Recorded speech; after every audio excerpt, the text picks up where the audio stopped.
You gotta hit it twice. That's the one thing I remember about StreamYard. Twice. Are we actually live? Yeah. Okay. It's ticking Okay, away. it's not showing up on my end, but okay, perfect. I'll go to YouTube and make sure. Okay. You go. You thank start the thing. I'll check. Okay. You do this on my channel. I'll do this for you. Okay. Hello everybody. We are here to just with PL.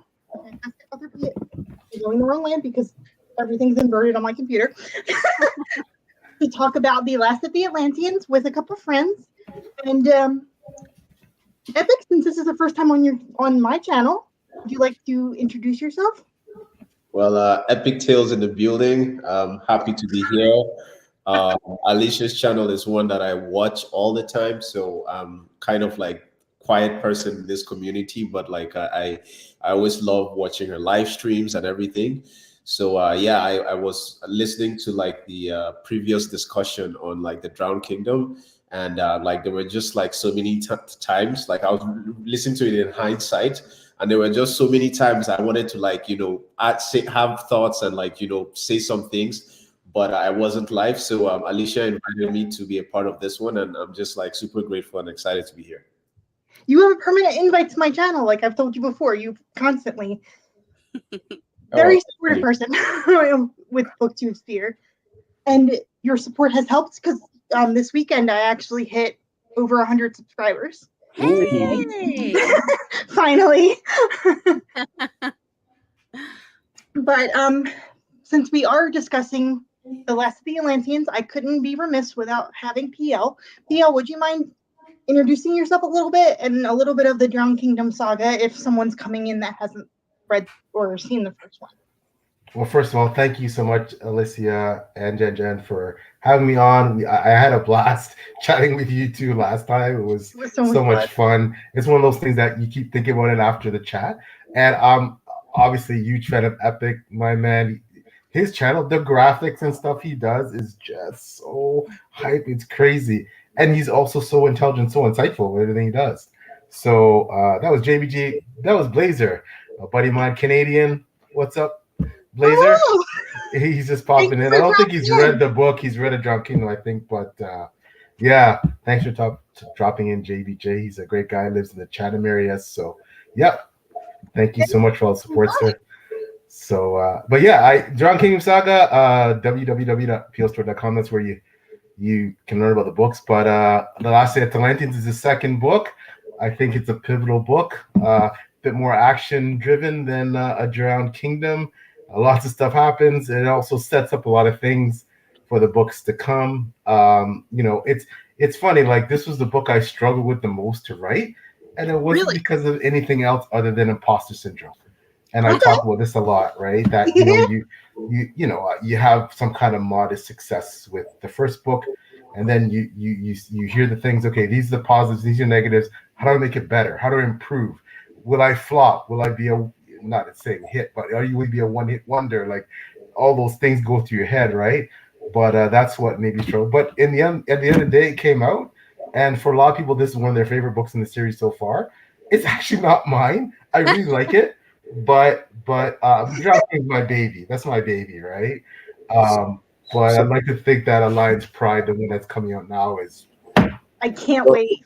If I can interject very quickly, so I would say that the writing, just the writing itself from the first book to this one is so much better.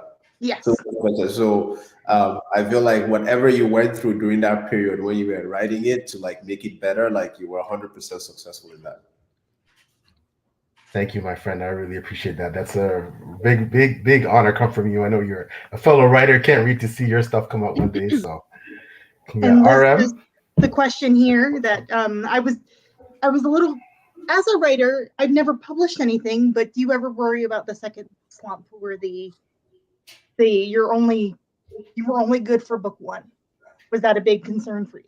Yeah, that's what I was talking about with the imposter syndrome. You think that, okay, well, you know, people that bought it, it was just, you know, it's my first book. They're trying to be nice, you know, trying to do me a favor. You know, Peel's a nice guy. I'll buy his first book, and you know, yeah, okay, I actually liked it.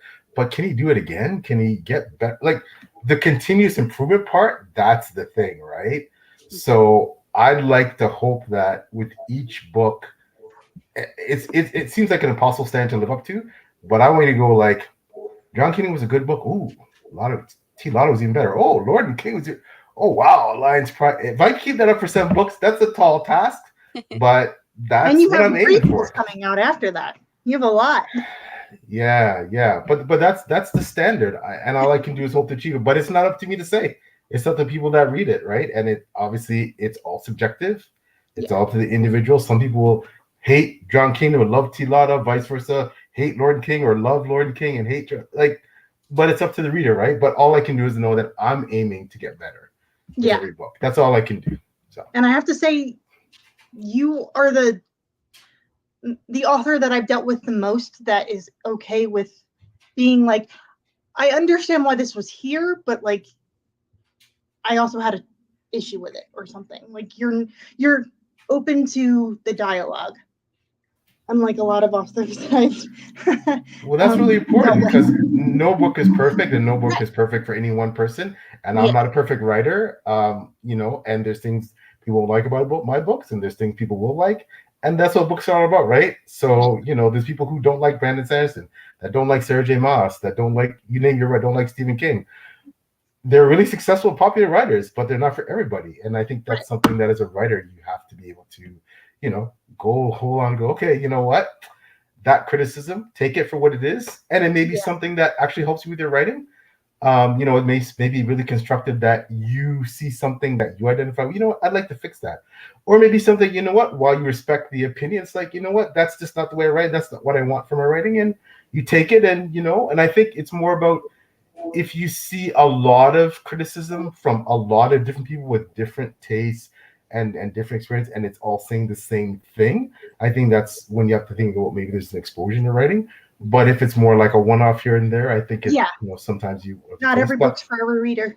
Yeah, but it's hard to take all that in. Take the really good stuff. Oh, I love this about your books. And so now you want to up that, right? You want to up that game, right? So like, how do you separate, how do you know the difference between criticism that is constructive and criticism that is not constructive? Because I feel like if you don't know how to make that distinction, you might lose something important about your writing. And but in some other cases, if you take it seriously, then you can improve on maybe like a blind spot that you have. So like, how do you make that difference? I think it's hard to be objective about your own work, right? And I think a lot of it, when I read, it's about intent. And it's also about whether or not the criticism seems to be really insightful. So if someone just says, I don't like gory battle scenes, so I didn't like the book, okay, well, that may be a taste thing, right? Because, let's face it, a lot of fantasy books, there's a lot of, bloody battle scenes. Mine is no different. So, but if someone says, I didn't like the character development and the way you developed this character this way because it didn't seem genuine. Oh, okay, well, and they say, why? Okay, well, you know what? I'm going to sit down and take a look at that and see if there's something. I'm going to see if other people have said that. I'm going to, I'm going to look at how detailed and how insightful the criticism is. And if the criticism is more in terms of what seems to me to be more a taste thing, right? That's how I try to that's how I distinguish it. Doesn't mean it's right. That's just how I do it. Have you ever gotten criticism that just like, opened your eyes to the book in a way that just like broke a lot of things down, like just like broke? I think I've gotten one or two. The thing about my book and the criticism I get is mostly because I write a very flawed, bigoted, hard to read character. So if someone's like, some people, they need to read books where they love the main character. The main character is someone they root for, and and there's nothing wrong with that, right? There's nothing. I like flawed, messed up characters that go through these redemption arcs, and you know what I mean. But that's my taste. That doesn't mean it's someone else's, right? So most of the criticism I get is because, like, I've had people said your book is amazing, but often such a douchebag, I can't like it. So, and I totally get that, right? Respect that completely, right? I have had a lot of reviews of that. Your world building's great, your writing's great. I love your battle scenes. I love this, but often such a douchebag, I can't handle it. So The blue tabs are when I wanted to throat punch him. There'd be a lot.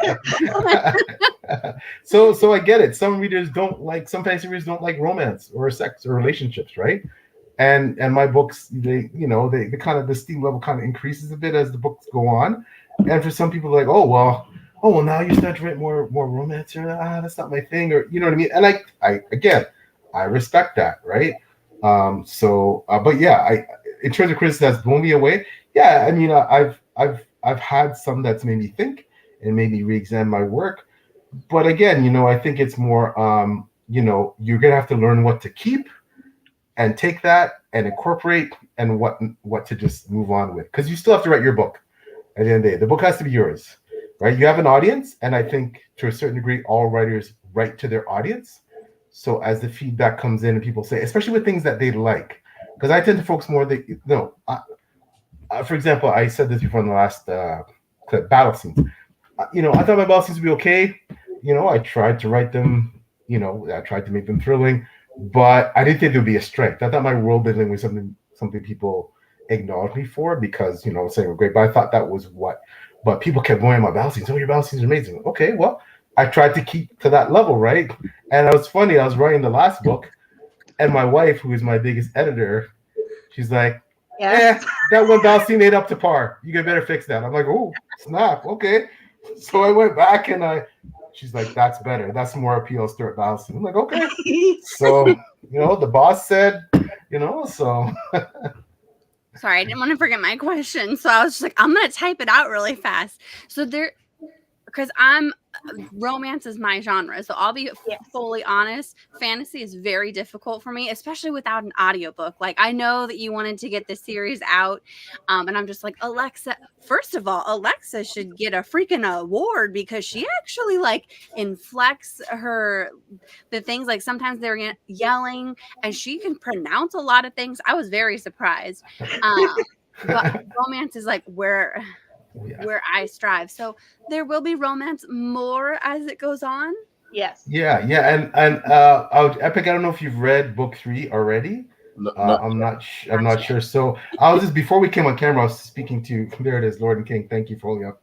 Let's see. The third part of Lord and King it's 75% a romance, right? That's what it's about, right? But there's a lot of things woven into that, but it's about a romance. So and then Alliance Pride, there's a lot of sex. It's more it's more down and dirty stuff, right? That's coming out in May, right?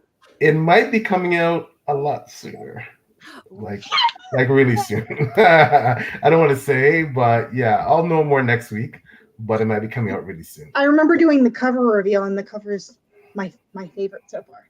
Oh, well, thank you. My covers are pretty simple. I like to think it's just simple and tasteful. Like, they're not very flashy. They don't have they're not too much. Yeah, and not that I love all those awesome, epic covers with all the, you leave with Michael R. Fletcher, epic. He has, amazing covers, monsters, demons, sword fighting, all that. That's great, but I like to keep mine really kind of simple and I'd like to think tasteful, right? So yeah, 2 comments I want to make. First of all, right, when I was first reading The Drowned Kingdom, because usually when I start reading the story and the main character starts out married and in love with who he's married to, I'm a bit so it's there isn't going to be much of a focus of romance because of just how the setup is. But Lacey, my God, man. She's the most. I feel like she's the most interesting character. One of the most infuriating, but the most interesting. Yeah, I want more of her. Every time. No, go ahead. No, that was it. I just wanted more of her. Every time she comes on the page, I just immediately start paying extra attention to the back and forth and everything. And the second thing I wanted to say is that in response to Alicia's wanting to truth punch Orphan, is I have, and this is a hot take, I have no issues with Orphan. I have absolutely no issues with him, because I feel like from the way he's written, he is so human that And I also on the way you've laid down like the foundations of like where he comes from, like his belief system and everything. Like I find it so interesting watching him experience stuff that is different, and like regardless of who, like how he thinks and like what he does, the intention to be good and noble is always there. So it's not not that any, like his thoughts or like his views are excusable in terms of from a moral perspective, but that intention to be good, and you can see how he's changing a little bit and he's questioning things is enough for me to not have a problem with him. Like that's personal. Most of the tabs that I made were when he was blatantly being a hypocrite. Yeah, I understood it, but it was also frustrating. Like, sir, you can't get mad when someone slept with someone's wife when you're thinking about someone else that's not your wife. Like that's the definition of a hypocrite. yeah. Like, stop it. Isn't that how we are though? So many times, we catch ourselves judging people. It's like, wait a minute, if I really think about it, you know what I mean? And so much about this about the last Atalanteans is his relationship with his uncle. And his uncle is somewhat of a mirror of Othrin, and Othrin idolizes his uncle. And then you get to this point when his uncle tells the story of the Battle of Haref, and Othrin is horrified, but it's very much Othrin parses and picks and chooses what he wants to be outraged about versus, I might do that. Oh, well, no, I wouldn't do it. But I wouldn't do that. Go that far. Oh, well, maybe I do. Oh, no, like he's very, and for him, his uncle loses his shine. This person he idolizes, but yet you see, and you could probably, a lot of people are thinking, Othrin, you'd be the same damn way when like. So that was my favorite chapter in the book. I love that chapter so well. And I loved it because of like the things you just mentioned now, how he was basically holding up a mirror to Orthon as he was telling the story. And you could see, because you're in Orthon's POV, you can see Orthon trying to justify like his actions and everything, but there's still a part of him that's like, abjectly like shocked about like the actions and everything, because he has this like grand hero perception, and that is just being like crushed, but then Orthon at the same time has a resolution to himself saying, like, if I have to do this to set up his realm, like it is what it is basically. I love that. There's this quote, I don't know who said it, but it's something that I like very well, and it's something, it's a theme in the book that I really like. It's like, your perception of me is a reflection of you. So every time I'm reading a character that is very human, right, I automatically love them for it, like even if they are not like the best people, even if sometimes they annoy me, just because like I can not necessarily relate, but I can draw parallels with the origins of their thoughts, because like you come from a family, and then you have all these perceptions, you come from a religion, you have all these rules and all these like doctrines and everything, and when you get into the real world and you start dealing with people, then those axioms of thought start breaking down. And it's something I see reflected that you've done so brilliantly with Orthon as a character. Well, thank you so much. I really appreciate that. This book is a lot about Othrin being very much in some ways in the background of his own story, because he's got to go undercover. He's got to pretend he's something, in terms of class and status lower than he is.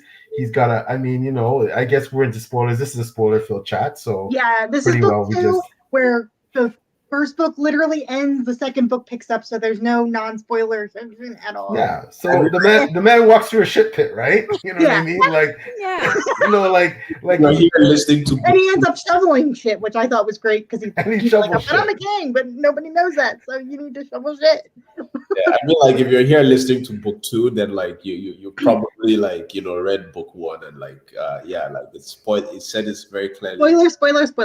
Yeah, so the man has to shovel shit. He has to wade through a shit pit. He has to do he has to conceal who he is for the sake of, in the end, getting his kingdom. So he's sacrificing, the small stuff for the big picture, right? And for all Othrin's faults, that's very much Othrin, right? And he has the big picture in mind. But in saying all that, this is a man who's basically stealing a throne in his own mind. He's stealing a throne. He's disinheriting his uncle's line, who he believes are the way, if the angels to believe, they're really the rightful line to rule, and he's just taking it, right? Because he thinks he has his grand destiny, and and he's struggling with his issues, his attraction to Lacey. He's struggling with, as much as he loves his wife, and he thinks she's the perfect woman and everything. Every time he gets with Lacey, she's, he wants her, right? He wants to get with her, and like, she challenges him in ways that he never thought possible for a woman, because remember, he is misogynist, and he has this view of how can a woman be this powerful? How can a woman turn me upside down this way every time and get the better of me every single time? I think I'm a smart dude, and she just outfoxes me, and there you go. Honestly, I don't know when my computer's going to do that. There are things that what was it the last time I get fireworks if I do this? Yeah. That's awesome. Super sorry, I don't know when it's ever going to happen. But it doesn't work on mine. I guess because I don't have an Apple. Sorry. But yeah, like, and this is something I was saying with when I was reviewing when I was not reviewing, but I was talking about the Obsidian Path, how like it's like the toxic ones that like drive you crazy, the ones that are not good for you, like the ones that ones that you're immediately attracted to and you do not understand why. Those are the ones that would destroy your life, and you'll be happy to risk literally. Part of his attraction to Lacey is because in a lot of ways, though, they are the same. They're uber ambitious, right? They can be ruthless, and there's things when they want to get certain things, they won't stop at it, right? So sorry, I'll give you a chance for Alicia to put this comment. No, I wanted to just ask if this was a style choice for because the way you ended book 1 was a cliffhanger, but you picked up right after book 1 ended. So did you have book 2 already written? Is that why you were like, I'm just gonna stop right here? The whole saga is, the guts of it is written. I know where everything's going, how it's going to end. As we talked before, I know what the titles of the books are. I know what the cover designs are. I know what the subplots are. I know how the whole thing's going to end. And what I want to do with book 1 is, I'm an indie author. No one knows who I am. I would take a risk. I want to write this book. I like cliffhangers. I know a lot of people hate cliffhangers, but I love them. And I thought I wanted book 1 and 2 to almost read like one book, almost like an arc, but I wanted that delineation to be sharp in that you're like, is that it? This is where it ends? So, yeah, I was like, I gotta have book 2 because I need. Yeah, but what happened? Like, what happened to this mission? Like, what he's going in trouble now. Like, what's gonna happen? So, and I wanted that, and that maybe it was a risk, and I don't know if you call it bold, but yeah, that was the risk I took. It was a gamble. It seems to have paid off. People seem to like, it's driven people's interest in book 2, if nothing else, right? And because a lot of people say, well, on the technical side, in terms of the part of book 2 is the better book. I think it really got people jazzed for book 2, and I think because book 1 had so much upfront world building, and you set this world up, and then I tear it down, and you start from scratch. Now you feel like, okay, I'm getting to see a little bit more of what this new world is looking like, right? At least a little part of it. So I don't know if it worked. Like I said, it's up to the reader. But I think because of the action, because book 2 has some pretty intense action in it, I think it seemed to work. But again, it's more about what you all think. I was just curious because, like, a lot of times when there is a cliffhanger, sometimes in the second book they kind of gloss over it, and you just picked up right where it left off, which I appreciated, because I'm like, but I want to know what happened, not next day when everybody wakes up and all this stuff happened. Yeah, I tried to weave it in so that I weave in enough of what happened in book 1 so you weren't lost. I didn't do like a formal recap in the beginning. That's not my style. I just kind of throughout the book, in case you forgot something about what happened to 80K that relates to Tilada, I think you get it, right? And then there's a lot of foreshadowing. Like there's a lot of things that were foreshadowed in 80K that come to fruition in The Last of the Atalanteans, and a lot of things that are foreshadowed in The Last of the Atalanteans that come to fruition in Lord and King. I can feel it. I'm just like, I want to pick it up Pride, so bad. Right? And you just know that, especially with, the author and Lacey thing, that it's got to go one way or the other, right? Either showdown, alias, Duke and Fist, something's got to happen, right? Something's got to happen with their relationship. Either it'll never happen or something's got to happen. Yeah. And how that fits in with his wife. Again, you'll see more in Lord and King, but certain things gonna happen. Othrin's got to pay the piper at some point. He's disinherited his uncle. He's basically stealing the throne. He's got this angel in his ear, feeding him stuff. He doesn't know if he's real or not. The angel. Uncle's angel. So many questions. So many. I also wonder if it's like okay, this is how my brain works. I wonder. Part of me wonders if it's a figment of his imagination because he doesn't think he fits into his family, and part of me wonders if another part of it is he's seeing that because is it Elnish? He doesn't remember learning how to speak. Oh yeah. And how do you forget that you were taught a language? So yeah, that got me questioning things as well. I was like, what is this? Like it's like from this book, I've just gotten the sense that a lot is not what it seems to be. Like how he's unreliable. Yes, let's put it that way. Unreliable. And it's like with the angel now, for instance. Now imagine a scenario where he was taught the angel might just be giving him memories of things that he's known before, and it's not like some supernatural like blessing.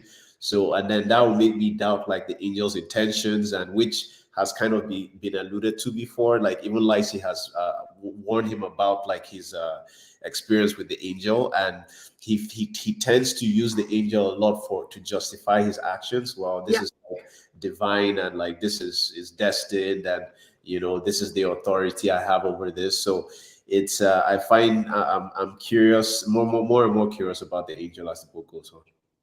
Yeah. But here's my other curiosity is because didn't Yedwall say that he saw the angel too?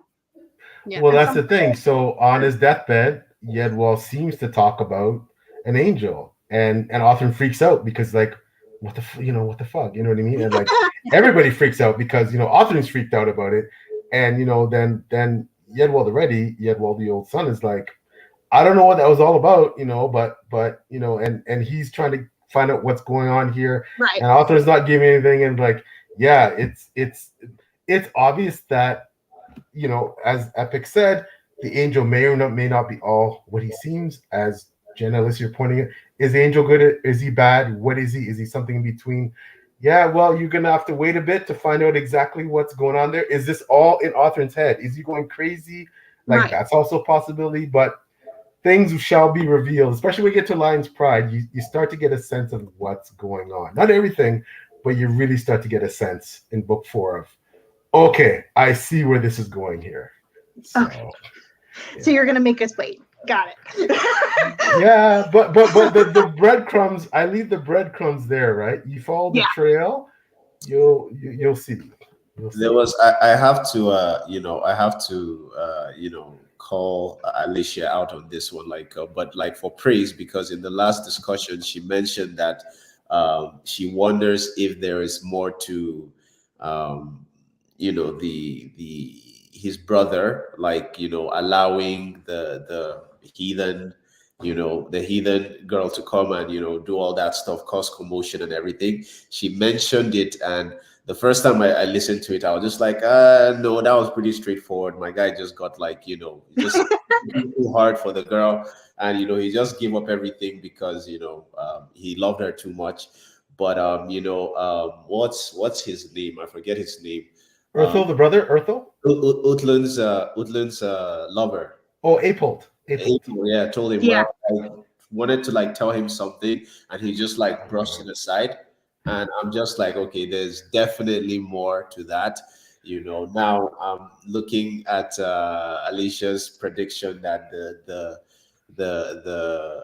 brother will just show up in the next book for the sake of drama, and it wouldn't surprise me. But I'm not sure how that will happen, because like that cataclysm seemed final and done. But I'd like to know like what is happening there, basically.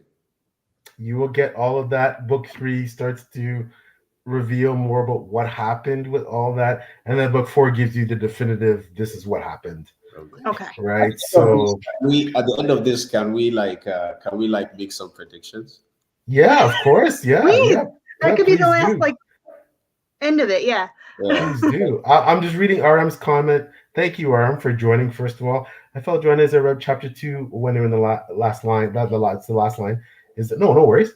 In reference to Winston Churchill. That's you know what? That's a William Manchester. That's actually a good observation. It isn't, but it's just my use of the last line was because in my mind it was the last like decent pub as you go out, as you leave luncheon and you go towards Narimia. So that was the significance. It was kind of like the last stop, like a last stand. That's why it was called the last Liz line. is a historian, so she reads a lot of history books. Yeah, fantastic. So yeah, I can tell she's very, very intellectual and she knows her stuff. I'm a big history buff too. So bigger books than I do. Oh yeah, I'm a big history buff too, so I'm sure we probably have a lot of the same tastes in historical fiction. So yeah. Going off of what Epic said, I did want to talk about, because it seems like with book 2, you specifically broadened the amount of cultures that were brought into the book, because there's like 4 or 5 that are brought in. How did you decide on which way you wanted to go with each culture? Well, it's funny, like as much as I sprinkle in tidbits about certain things, if you think about it, and I do this very purposely, each book kind of exposes you to a part of the world, but it's not actually that expensive. You kind of stay rooted. Like, I mean, you look at a John Kingdom, right? You were in Atalanteans for the first third and a bit of the book, right? Atalantic sinks, then you come to Akramin, you land in Narimia on that beach, and they were on that beach for a while, right? Yeah. And then they leave that beach, and then they go deeper into Narimia, and the battles and things happen, and then they, Othman and his crew, they run through Narimia towards Luncheon, and the rest of the peeps go to Karthugi, right? But really and truly, you don't cover. If you look at the map, you don't actually cover that much territory in the first book. That was surprising to me, because when you're reading it, it seems like you are, and then when you look at the map, you're like, And then when you get into the second book, they start off at Lion's Head, which is at one end of Luncheon, and then they just end up at the other end of Luncheon, right? In the capital, they start off story. Yeah. So that's they end up, they basically cross one kingdom, right? And then when they at the end of the book, they go south into what was part of Luncheon, into Arthur's New Kingdom. So it's really not that much of a distance, but it seems perceptually like it's this huge swath that they've covered. But what you get is you hear more about the Anib, for example, right? The black people that live south of Crimea, the ancient founders. You hear a lot more about them, right? And then in book 3, you learn a lot more about them, right? You hear about all these warlords that are surrounding Arthur's kingdom that are probably going to give problems, and they're all in different. So you hear about them, but you don't really see much of them yet. You do see the Epithians at the end that come in and raid that Arthur comes to help save Senti. When Senti and Lyci are fighting them, and you learn that they want the land, but you don't actually see much of them yet, but you see more of them. So you hear about all these things, but you don't actually see them. You get to learn about Luncheon and Karthugi, how they started, what their origins were, why they don't like each other, what this feud that basically Austin solved by making this alliance. You learn what the source of that feud was, right? But you've already seen Luncheon. You haven't seen Karthugi yet, but you get to see a lot of Luncheon in this book. So, yeah. The area that I was the most. Go ahead. No. Go ahead. I don't know if it's going to be brought up in book 3, but you focused a lot in that one section with Othrin's interactions with the little girl. I think she's like 8 or 9. Is she going to still be in this, or is she? Mava? Yeah. 100%. 100%. Like I'm not the right of can tell. I'm like, what can happen to her? Yeah, well, Arthur loves kids. That's one of his saving graces. He actually really likes kids, and he's drawn to kids. And Mava, you will see her again. She's gonna have a role. She's or were you talking about? Were you talking about Viwa, who is the daughter of Ralph the tavern owner? I figure you're talking about Mava. Yeah, it's Viwa I was thinking about. They're both very interesting. Like you can tell she was hiding something. Nothing bad, but like she was told to hide. Yeah, you're gonna see Viwa again. Yes. You're gonna see her again. For sure. And it's often when you see him in those moments of him actually being kind.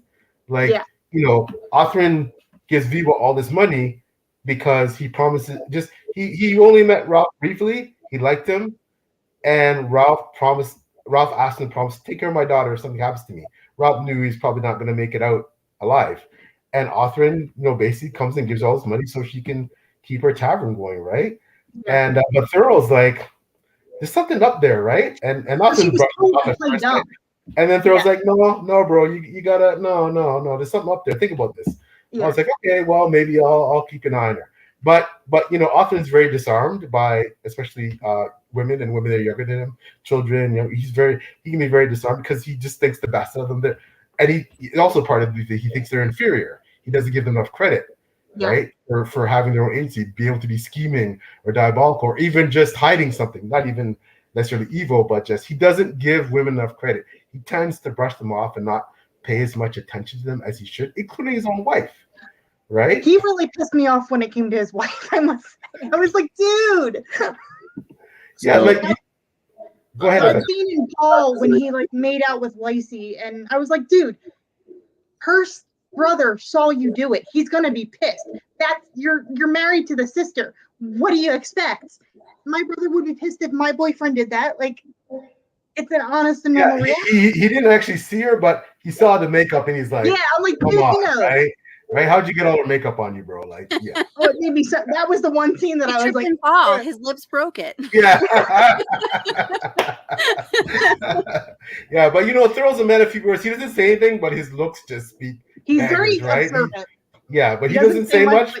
He lets his sword talk for him, but he sees everything. So but sorry, Epic, go ahead. I just have a question for Alicia and Jen. Who is your favorite character in the series right now, and why? Favorite character? Lacey, because she's the most, I hate to say entertaining, but you don't know what the hell she's gonna do. And that's the part that's the most entertaining for me. But I love that she just walks in, causes chaos, and then leaves. I love that so much. She just goes, I'm gonna make out with you and get you in trouble with your brother-in-law, and then peace out. I mean, she wanted to do more than make out. Let's just be honest. Yeah. If he didn't resist, they would have gotten down right there, right? But and even when afterwards, when he's about to get crowned, and she shows up, she's telling him straight up, still, if you want to, I keep telling you, you have a choice. You can be with me, leave your wife. You'll be the most powerful king in this realm. I can help protect you, blah blah. Or we can take off and leave together, just leave the whole place, peace out, find some new place. That offer is still on the table, right? The offer is still on the table. Remember, that offer is still on the table, even though she is obviously on a trajectory. She is determined to not only be a queen, she's a queen by the end of the book because her father died. Yeah. She's intending to be the queen of the whole damn thing. So, but she's willing to give all that up if Othrin takes off with her. So I mean, is he really that good looking to be I'll just leave everything for whatever? Well, there's something to Othrin. Yeah, he's good looking, but obviously there's more to the attraction, right? He's good looking. Yeah, he's very good looking. Think of him Brad Pitt kind of thing. But that isn't enough. But that isn't enough though, right? You know what I mean? There's obviously more. It's just so interesting that to be honest with you, like if you go on like page, like how long she's on the page, she's not on the page that long. But like you feel her in the rest of it. You feel her in the way that he's thinking about bringing it up to his wife, which again, as a woman, pisses me off because like I understand you're in this predicament, but like respect your wife, dude. Like she has the right to be pissed. Like she sees it too. She's not blind. Lacey was ready to become a throuple. It sounded like, if I remember correctly, yeah. she was like, let's get together with all three of us. Yeah, she's cool with that. She just figured Alias would eventually fade into the background because, I mean, you got me, you got her, you know, who you're gonna take in her mind, right? But remember too that obviously Alias is feeling the effects of that. Because after she comes back, after her and Arthur united, she starts to get a bit more assertive in the bedroom and kind of trying to show that, like I'm the boss. And he's taken aback, like, oh, wait a minute, this is where this coming from, right? He's liking it, but and this is all part of the Lacey effect, right? Yeah. So, Lacey definitely, as you really aptly said, that even though when she's not on the page, you can feel her presence kind of looming over everything that's going on, right? And I partially wonder if she has anything to do with the fact that the wife keeps on losing. I did think about that. I was like, okay, like like what's going on there? I did think about that, like what, like I definitely thought about that as well. You'll learn more about that in the next book. You'll get a little bit more insight into what's going on there in the next book. But Jenn, I'm just curious, who is your favorite character, if you have one? Lacey. I don't know, like I root for her, and then when she became queen, I was like, yeah, you get it. I mean, yeah, someone died for it, and then she showed up. Oh my gosh, I'm terrible. But she showed up at one point and they're like, were you a part of the attack? Did you set us all up? And she's like, no, if I wasn't here, you all would be dead. So no, I like her. And I'm going to be honest, I kind of want her and him to get together. So. Yeah. Sorry for this, but yeah, a lot of people are shipping the two of them. Most people that email me, it's like, are they going to hook up? Like, that's what I need to know. Like, is she gonna fight out? Are they gonna? Her and Alex gonna duke it out like a sword fight? I was with lose. Like, what's gonna happen, right? So yeah. And then if I had to pick like second favorites, and I'm terrible with names. Like honestly, I'll be very frank with you. But the two guys that were with Othrin in the city. Thurl and Glathan. And Glathan. Yeah. I don't know. They are my two favorite. Like, I want a story about them. They seem really cool. But yeah, they would be my second favorites. They're kind of like tied. Yeah, it's funny you say that. That's awesome. One of a fellow author friend, he wrote in his review, he's like, I love Thurl, sure badassery. I love to have a beer with Glathan, right? Because that's their personalities. Like Glathan's that wise, kind, benevolent, knows everything. He keeps Othrin kind of like calm, and Thurl's just a badass. He just, Thurl does stuff and then thinks about it later. Like he's just there. Yeah, he's a weapon. Thurl's like one of those lethal weapon. His thing is like, tell me what to do. I'll go kill the bad guys, and I'm not gonna complain. I do my job, and that's it, right? So, I feel like the three of them together can just like rule really well if they between all three of them, they can kind of keep on the straight and narrow and kind of keep each other in check, which is I like that dynamic between all of them. So I have a feeling things are about to get way more complicated than the straight and narrow. And I feel like that's flashback of Yenwall is kind of like foreshadowing that, like, you're gonna have to do some messed up shit. But but then at the same time, my favorite character is Thurl for sure. I love the sense of danger around him. It's like you cannot just mess with Arthur like in front of him. Like I love the scene where Arthur went to take a piss. And he was talking to the old lady. It turned out to be Lacey, and then it was just at the last moment that Lacey figured out that Thurl was right behind her. You know, Yeah. see, like he was just, you know, I love just the sense of danger around him. You know how he's able to like exude that, and it is like yeah, just like competent with the blade as well. Yeah. Arthur decides to go on another crazy mission, go figure out he's gotta go finally, okay, after all this, like, damn, she told him the pain and she told me about this bar. I better go. He goes to the city part of town. He sees a robbery. He stop it. Like, but he knows that, you know, he's by himself in trouble. But meanwhile, Thoreau's trailing him. He's got his back, right? And when he goes to the bar and he's surrounded by these guys, and Rob's ready to have him killed by all his peeps, and Thoreau shows up, and Hanny's there, and Thoreau's got a knife at his neck, right? Yeah. And Thoreau's just a badass, right? So yeah. It seems like that just make me like just like, okay, yeah, that is a badass, and that is who I like. Yeah, but he doesn't say much. He's silent, he's strong, silent type. But when he talks, though, you listen because he has something important to say. Like when he's talking about Viva, you know, often his first is like, he's like, hey, wait a minute, bro, think about this. Ralph is his spy leader. She's his daughter. I saw them talking about she's concealing something. Like, you gotta pay attention to this girl, right? Do you know what I mean? So yeah, she was told by her dad to play dumb or something. Yeah.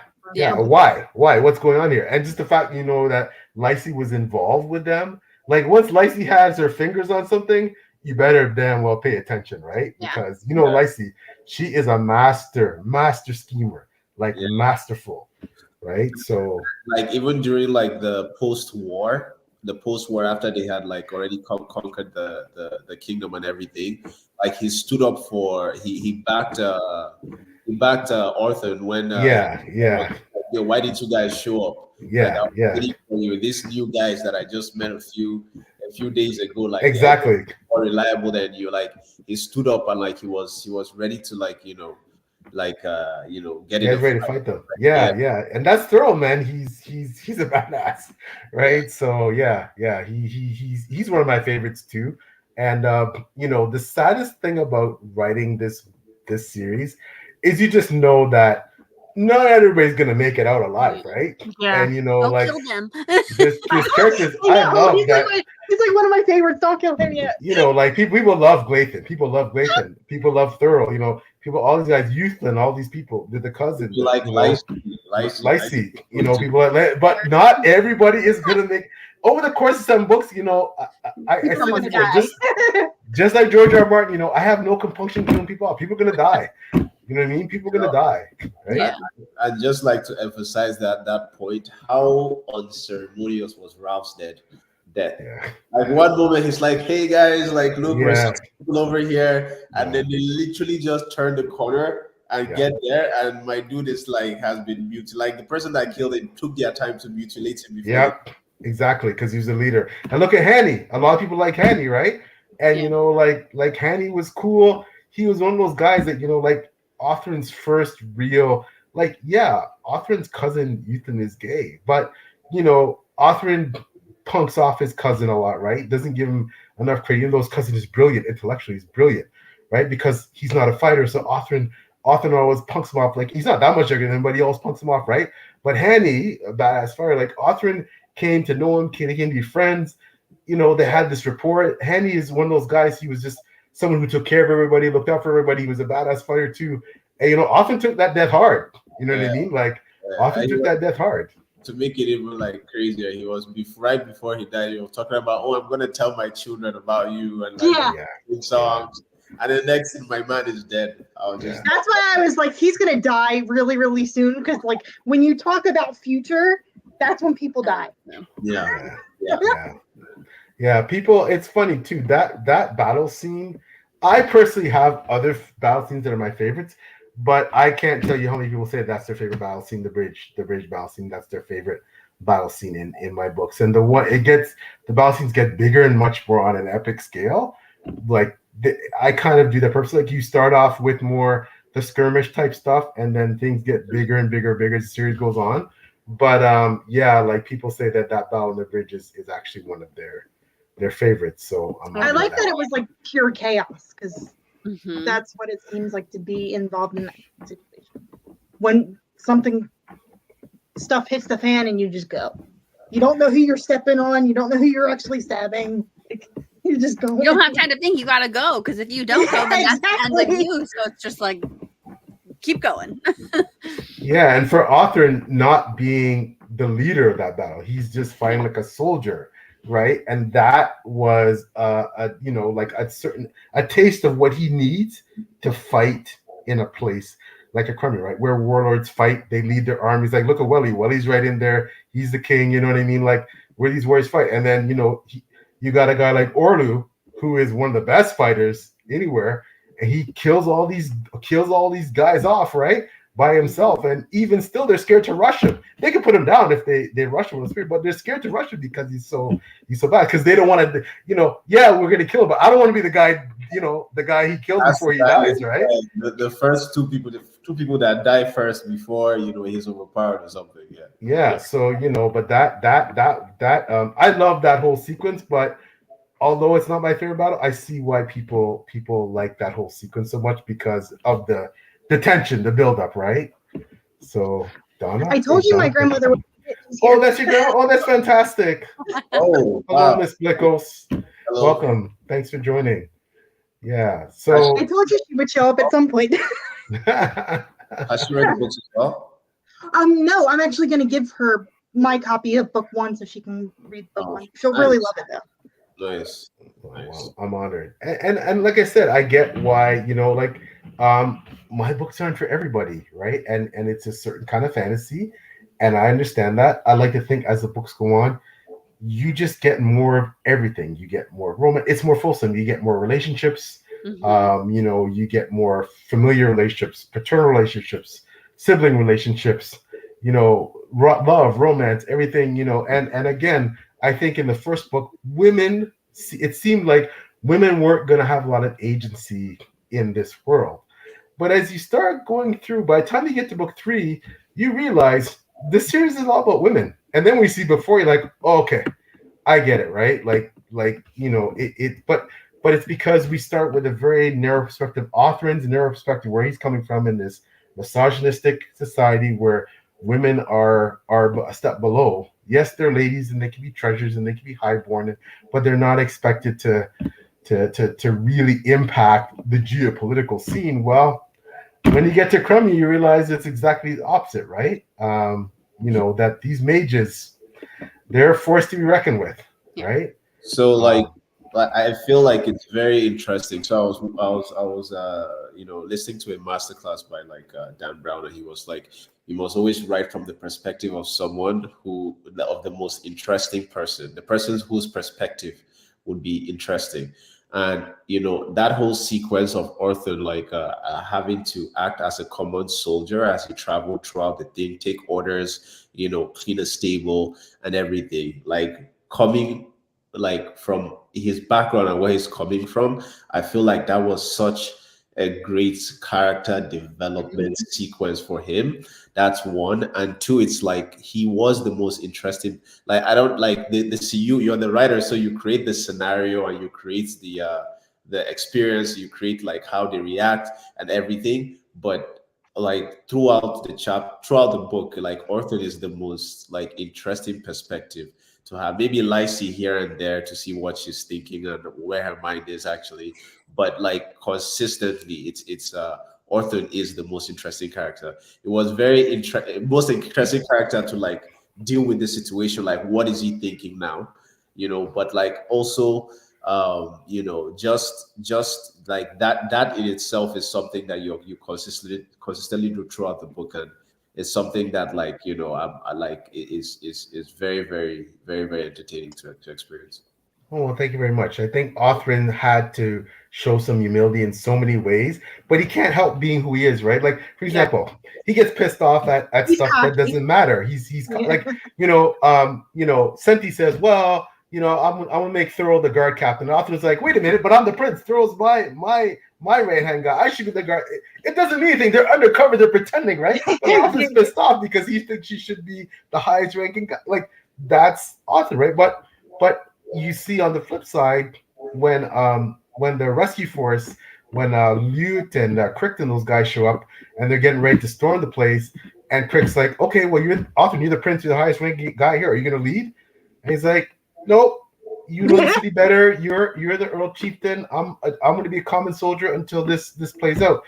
so he has that ability, right? Often, right, to do the right thing in the most surprising ways when you least expect him to. Mhm. As messed up as he is, and you got to give him credit too. Like, he wanted Lacey, he wanted her, and he Yeah. managed to resist. I'm not saying it was right that he made out with her, but he managed to resist, right? And whether he'll always be able to resist, who knows? Maybe he will, but you give him those small bits of credit for the things he does, because it's easy to say how bad he is, but you give him the small credit for the things he does right. He does lots of things wrong.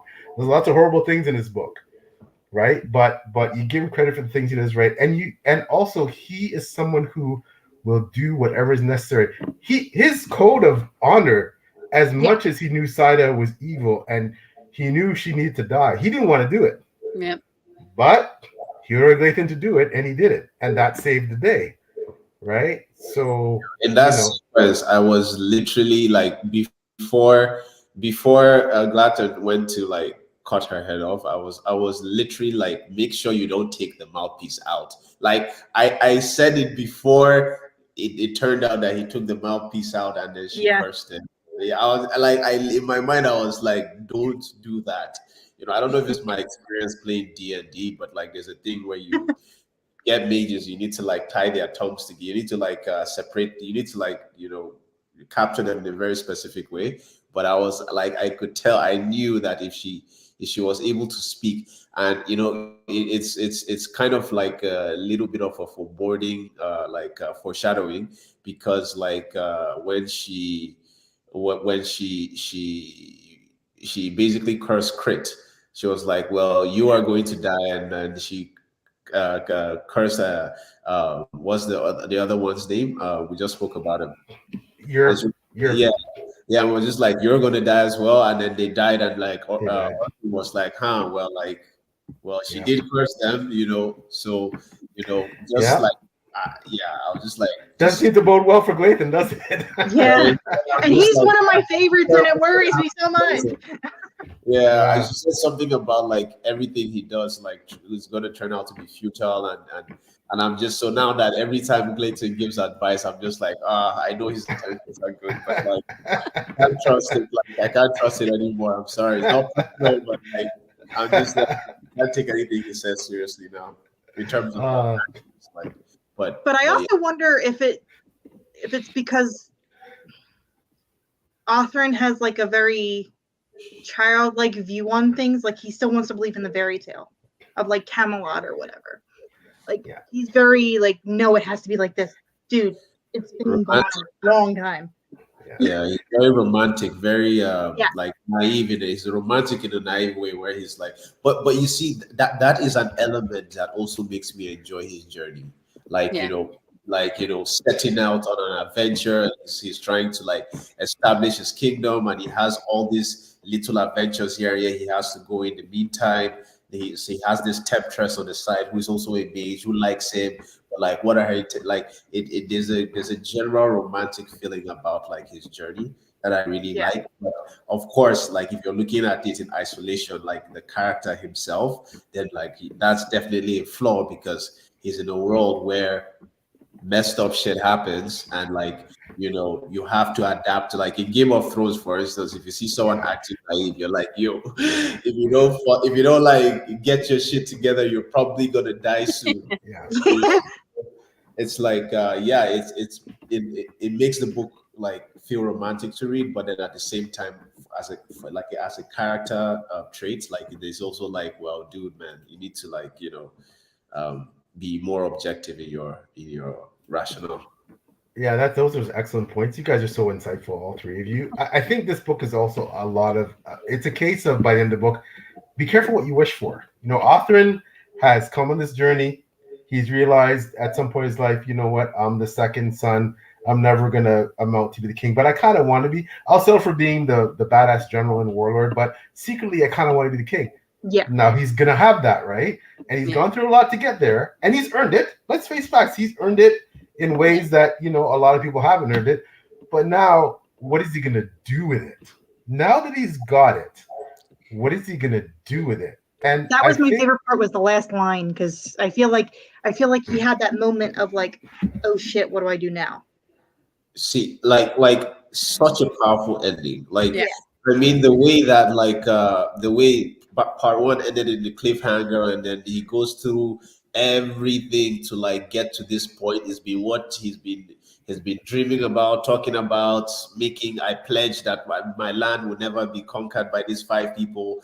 You know, talking about it. It's something we've been looking forward to the whole journey, the war, the twists, the turns, everything. And then he gets it, and then he just excuses himself, goes to his tent, and starts crying. Like, like that's like, wow, you know, that's like, you know, it makes you like take the whole journey, and it just put into perspective, because we are seeing things from Orthon's POV. It's just like, wow, this is heavy for him. This is, you know, but yeah. Well, thank you for that. That's You people can't show it either.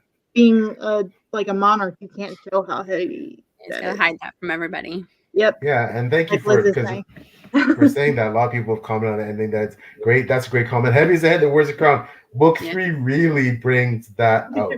Book 3 shows you that things really start to get effed up. And you can definitely tell you're a history buff, because there were so many, like, I don't know if it was on purpose or not, but so many parallels between what's going on with Othrin and like the Tudor dynasty.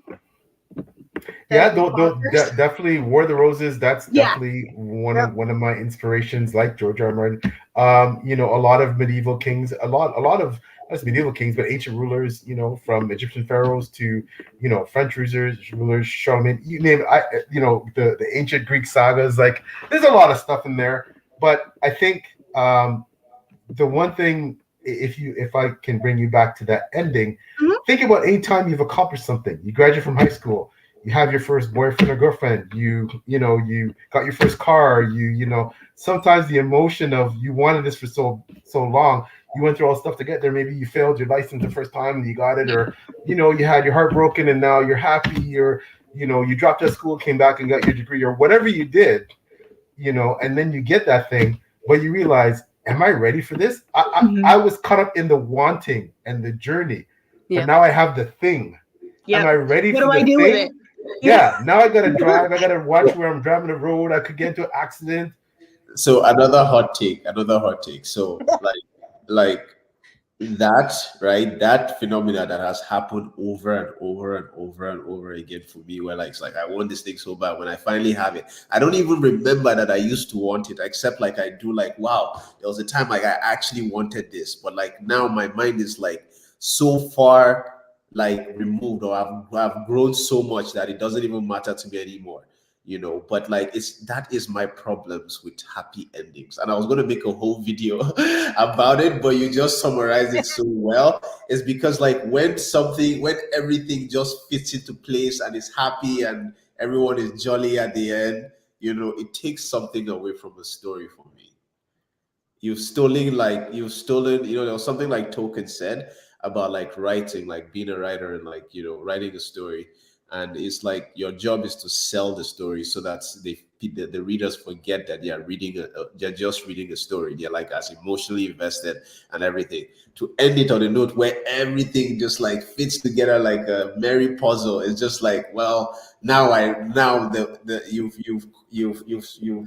boiled down the book to something that I can look back at it, and it's not like a wild experience. Like, okay, I just read a story. You know what I mean? Yeah, and I don't believe in happy endings. I don't believe.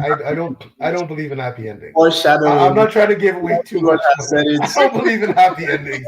This is a 7-book series. What about happy for now endings? Yeah, you might get some happy for now or somewhat happy for now. Yeah, but I can guarantee you that there is a lot of tragedy, and don't forget, as much as you know, I gave Othrin his moment. You still have to give people their moments, and that, you know, like Othrin has a moment. He wanted this. He's been crowned. It's this big pomp and ceremony. You know, his overlords are there. They bow to him. You know, he's stumped for words, and the angel inspires him and gives him the words he needs to say for his speech. You know, he's brought this alliance together, and they signed this pact. You know, like he's at the pinnacle right now, right? Yeah. His kingdom isn't set up though. He doesn't have a castle. He can't protect his people. He's got probably internal strife. He's worried about people like the Ready. He's got external strife. There's warlords that are going to want to kill him. He's got Lycie and her machinations. He's got all this stuff, he's got to worry about, right? How am I going to balance? I got the Eltish people. They worship they're my subjects now too. They worship the mages, but I got to take care of my people. They expect to be dominant with a single god. He's got a lot of ish. He's got, as a king, starting out right out the gate, he's got tons of issues, right? But he has a moment where at least I achieved the thing. Yeah. I got the thing, right? But now what that means for him, I can guarantee you there's going to be problems. Yeah. Problems. And that was my question with how you made it seem like Welly died at first, and then he took a deep breath, and I was like, thank you. a little fake out there, yeah. Yeah, I was like, thank you. But I was wondering if you writing the one son as being mentally unfit, was that a play on because of there in royal households there's a lot of intermarrying, which leads to issues when it comes to children and that kind of stuff. Was that done on purpose? Well, yeah, not specifically with Bartho. I mean, Bartho's just a character where, unfortunately, he, it happens in many families where someone just doesn't come out quite right. Yeah. And, or has a mental illness or thing, and that's just part of life. It's unfortunate, but many people overcome that, and it's, kudos to them, right? It's not easy to deal with some kind of mental illness or it's not easy to deal with physical illness or a physical challenge, or it's not easy to do that stuff. And you try to handle that stuff sensitively, because they're great people achieve great things and do great. Even just surviving and going, just enduring those things is an accomplishment, right? Much less when you have to. But yeah, Bartho is someone who he's got issues. And it's not just his mental capacity. He's a bit off, and that's not going to bode well if he's someone who is supposed to be the heir to the throne, of Luncheon. So that's and I feel like his mother was using that on purpose, which you see a lot. Well, Sita was someone who she had a lot of issues, and Welly didn't do right by her. He cheated on her, but it was something that she couldn't. I'm not saying she should have, but it became a revenge thing, and she used that as fuel and made it easier for her to overthrow him, right? And because of brother was just ew. yeah. Well, that's also problematic too. In that, and just let's give some credit here to think about I mean, a lot of people go into arranged marriages and they fall in love and everything works out great. So dynastic marriages among royal people obviously is very common. But when someone wants to marry you off to someone you're not really in love with, that can be tough, right? Yeah. Or if marry you off to someone who you'd rather be married to somebody else, maybe they're not bad, but I'd rather, and you don't really have a choice because that's the setup. That's going to help the political situation. And, but for Sita, it was more about, okay, imagine okay, I didn't really want to marry Welly that much. I kind of liked his brother. But you know what? I'm going to make the best of it. I'm going to be faithful. And this is best for lunch or whatever. Right. And then the guy goes and cheats on me and has a kid with somebody else, right? She's pissed, right? And she held on to that a long time too. It wasn't it happened yesterday. It was years. And unfortunately, made her turn her against her own kids. That's twisted. That's unfortunately they weren't to blame, but she actually took that on the kids that she hated them because they were Wellies. And she was well, I should have just damn well slept with Orlin day one and they would have been Hicks kids and I wouldn't hate them. But because they're Wellies, I hate them, right? Yeah, and that's not their fault. Your parentage is not your fault. Yeah. In any way. And but Sita was someone who, as a mage, like Lycie, that she uses what she's got, right? Yeah. She's attractive. She put one on Senti. She got Senti ready to get himself killed for her, right? No problem. Yep, I'll go on a suicide mission for you because you give me the good stuff, and I kind of feel you, and you know what I mean? She used her wiles, right? But and don't you love that scene? Again, Mr. Hypocrite Othrin, right? It's oh, Senti, you bad guy. How could you sleep with blah blah? I mean, Othrin's there, you would have blown Lycie in a second, right? Yeah. So, that's Othrin, right? But you will see, again, lots of foreshadowing in this book. just wait to if you go on to read the next couple books. There's lots of things you're gonna go, yeah, it's all gonna click for him. I see where that was coming from. Yep, I see where that's going.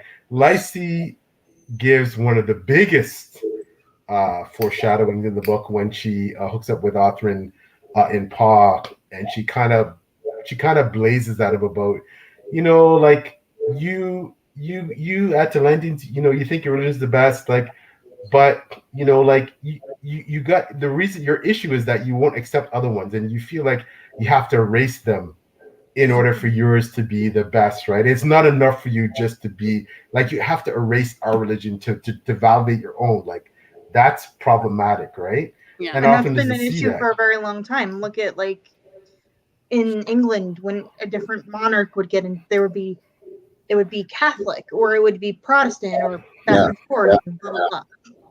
Yeah, it's very problematic, and the Atalanteans' reputation and history of forced subjugation and forced conversion, it's problematic. And that's very much something. It's a lesson I'm trying to.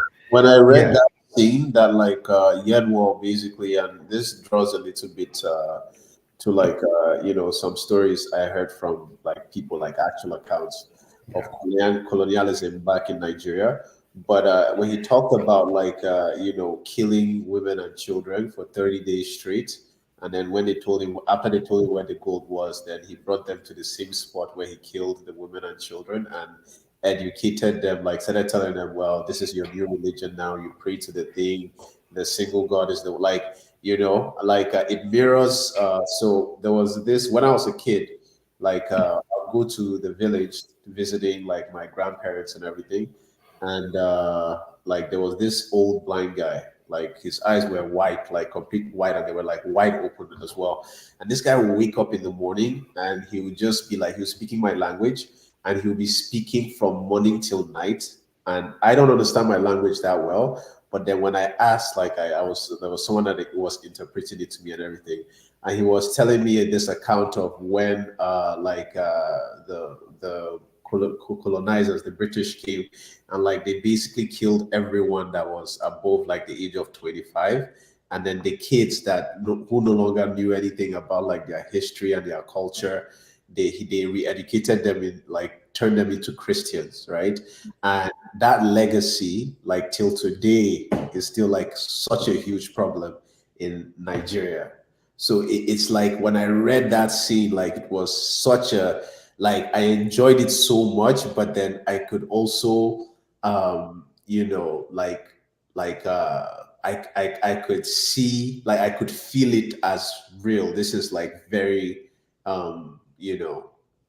like this is something that has happened and is so possible, So very, very, that chapter was my favorite.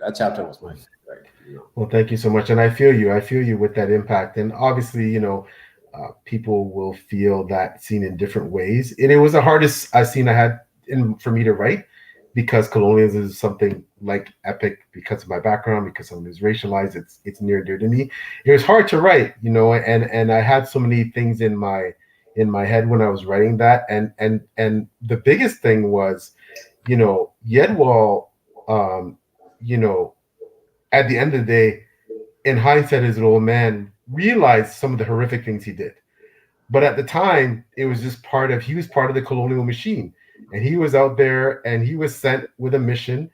And, he was as a young boy, because of the rest of the army being slaughtered, and he left as a high-ranking guy in charge of what's left of his army, accomplishes the impossible, conquers this long-time enemy, and enforces this colonial subjugation, but at what cost mentally, emotionally, not only to himself, but and it's created an enemy that will never forget what you've done to them, right?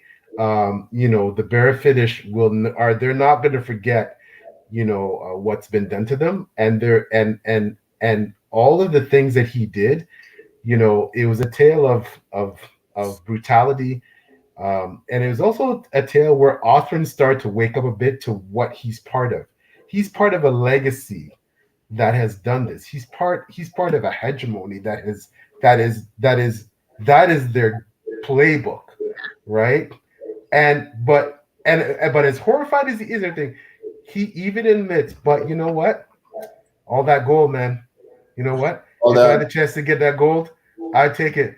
I do what I had to do because you can't let all that gold go. Even though he's horrified, at the brutality, the killing of women and children. The fact, Yedwall has his twisted morality. He brushes it off like, you know what? Yeah, but they shouldn't have worried. Like, well, the knights, the noble people wouldn't have raped them. Only my common soldiers wouldn't rape them. So it wouldn't have been so bad. Like the stuff that Yedwall says is really So messed up and twisted, right? he boiled it down to the heathen ways, like to die that get respect from common people, like as if but like that chapter was really really really deep for me, and like I really really enjoyed it. And I'm very interested in what direction the story takes. Something else I have to praise you a lot about is that, like, when you are writing the book, there's always a sense of urgency. Something is always happening. Yeah. That is immediate, that needs to be dealt with. So there wasn't a part of when you go to like the blocks where you get into describing the scenery and like what it's like and everything. That was like kind of like a refreshing breather, and then like all of a sudden you get back into like Orthon's POV, and then it's just like immediate urgency all the time. That kept me reading like for long stretches of time, because if I drop the book, then I was thinking, oh, how are they going to overcome this? Like, what's going to happen next? Like, oh, did that like just and you create, like, there was a constant sense of urgency in every page, and that is something that not every book has, and some people try to make it work. But like from my reading experience, it made me really like appreciate the journey as I was going through it. Well, thank you. I'm honored. I'm really honored. I think, and I don't know what Alicia and Jenn think, but I think, like Jenn, I know for you, like this isn't like my book is really normally your bag, right? Like you said, you like romance, you like, it's so well written, and I like you as a person too. So I'm like, I want to continue, but at the same time, I'm like, it's a slow read for me, and I just have to kind of know that in advance so that I can prepare, because then take it in smaller chunks. Because it's just not a genre that I tend to go towards. But yeah, and there's nothing wrong with that. There's nothing wrong if you stop, but at least I hope you enjoyed or got stuff out of what I did write. And I say to anybody, like, life is short and read what you love. You know what I mean? And there are a billion books published every year, so we're not going to get to everything that we want to read, even though we trick ourselves into thinking we can get that TBR down. No, we won't. No. Like that haunts me. That's like, damn, I can't read all the books I want to read before I die. I saw a T-shirt that said "Bury me next to my TBR so I can finish," and I was like, I feel that so hard. Yeah. But what I was gonna say, Jenn, is that, but if you stop, then that's fine. But if you do continue, I think you'll see some things that you do like more. Like, especially like I said, and you may not like a lot of parts of book 3, but then I think the third part you probably would like, based on it's I think the romance there is an interesting one.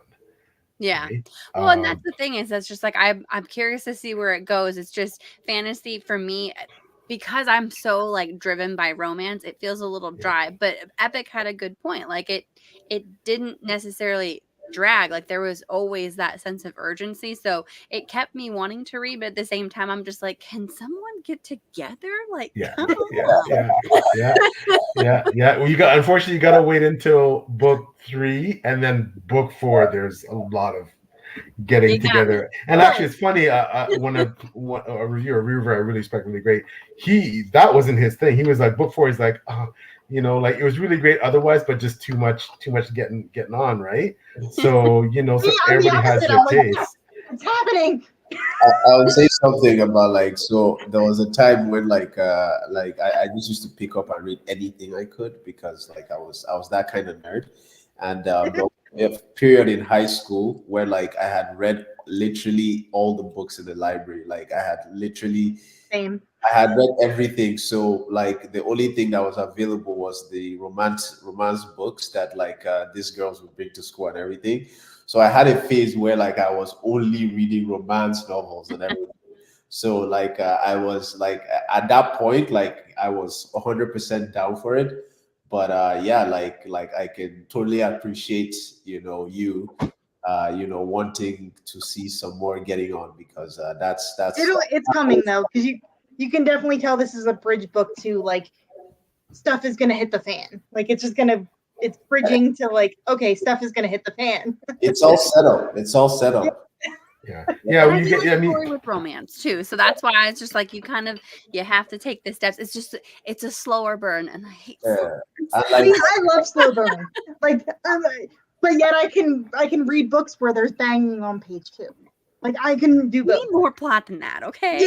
We've read a couple that like they were 100 pages and there was no plot. We've read a couple. And like just like how PL describes the Atlanteans as like beautiful people, and then we have like all these beautiful women here as well. It's just like give the people what they want, but Yeah, but for me, it has to be germane to the plot. It has to. Yeah. It has to make sense. It's not, just like I don't throw out gratuitous battle scenes. The battles I have in my books happen because they have to happen, right? They don't happen because, I could probably be more popular and more read and write tons more battle scenes, but it's not gratuitous. It's because I think it's integral to the plot. The same with the romances and the love scenes and everything. I think it's part of, you need to see that love scene between Alias and Othrin. It's Alias trying to show, hey, you know what, Othrin? I can be a turn on too, you know what I mean? Like, yeah, I know Lysa's got you going here, but I'm still here, you know what I mean? Like, so that was kind of integral to the plot. That's why it's there, right?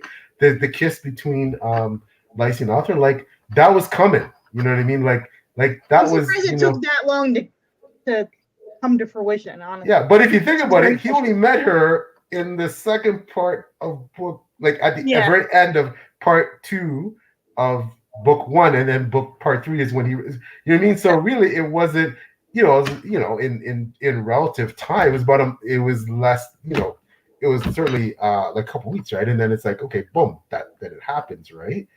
So it's almost like it's faster than you think, but it's because the book is so long, so many other things happen that it's not, we're really and truly like, by the time they get to their first kiss, it's not that long, and he's married, right? Yeah. So, I want there to become a point where, like, because they constantly mention his wife as fragile. I want her to like kick someone's ass just to prove that she's not fragile. Just but that's an interesting thing, because think about that, right? Othrin, it's so much more about Othrin's perception. Othrin writes his wife up as fragile. He's like, I can't believe she's carrying that heavy sword across the swaying deck. And like Othrin writes his wife up as fragile, like, I can't believe she's going up in the mountains, and she's using the bathroom toilet like a common person, and she's helping other people, and she's being very brave. Like, oh, I can't believe that, he always underestimates her, right? Yeah. I guarantee you she's gonna do a lot of stuff in book 3 that he's shocked by. Yes. That he underestimates more on the political side, that she's capable of really helping him run a kingdom, right? So I guarantee you, as she's playing her cards right, I feel like. Yeah, she's being what he wants her to be, but he doesn't realize that she has her own mind, and she has her own thoughts and agenda and everything else. He doesn't give her credit because she's a woman, and that's how he was raised, right? Yeah. And he will always underestimate women. That's his flaw, right? Mm-hmm. He can't help himself, right? So, but he's getting a taste of how badass they can be. And just wait till the series goes on, that you'll see in book 3, he gets a real eye opener. Good. He needs one. He gets a real eye opener. And if you read book 3 and you read the back cover synopsis, you will there's the Anibians, the black race in my book. You will finally get to see them in book 3. So they're so intriguing because there's not much known in book 2 about them. Right. Yeah, so Othran has since book one, he's realized that they're the founders of Elmia. There's superior civilization. Obviously, he thinks well only Atalanteans were capable of building these beautiful constructions with stone, but the Enivians were able to do that, and all the ruins and out there were from the Enivians. The Elnish couldn't do it, so he's always been intrigued. Like, what do these people really like? And he's heard some things, but he doesn't have the full picture. But he gets to see more what they're about in book three. So I hope you'll come back for book three because I know I want to have a discussion because I would be so honored. I would be so honored if I thank you so much for doing this, just hosted, like for an author to have people be willing to chat about your book, like that's one of the that's one of the highest compliments, right? I can't tell like I told you before, you're stuck with me till the end of time. I'll take that, man, any day.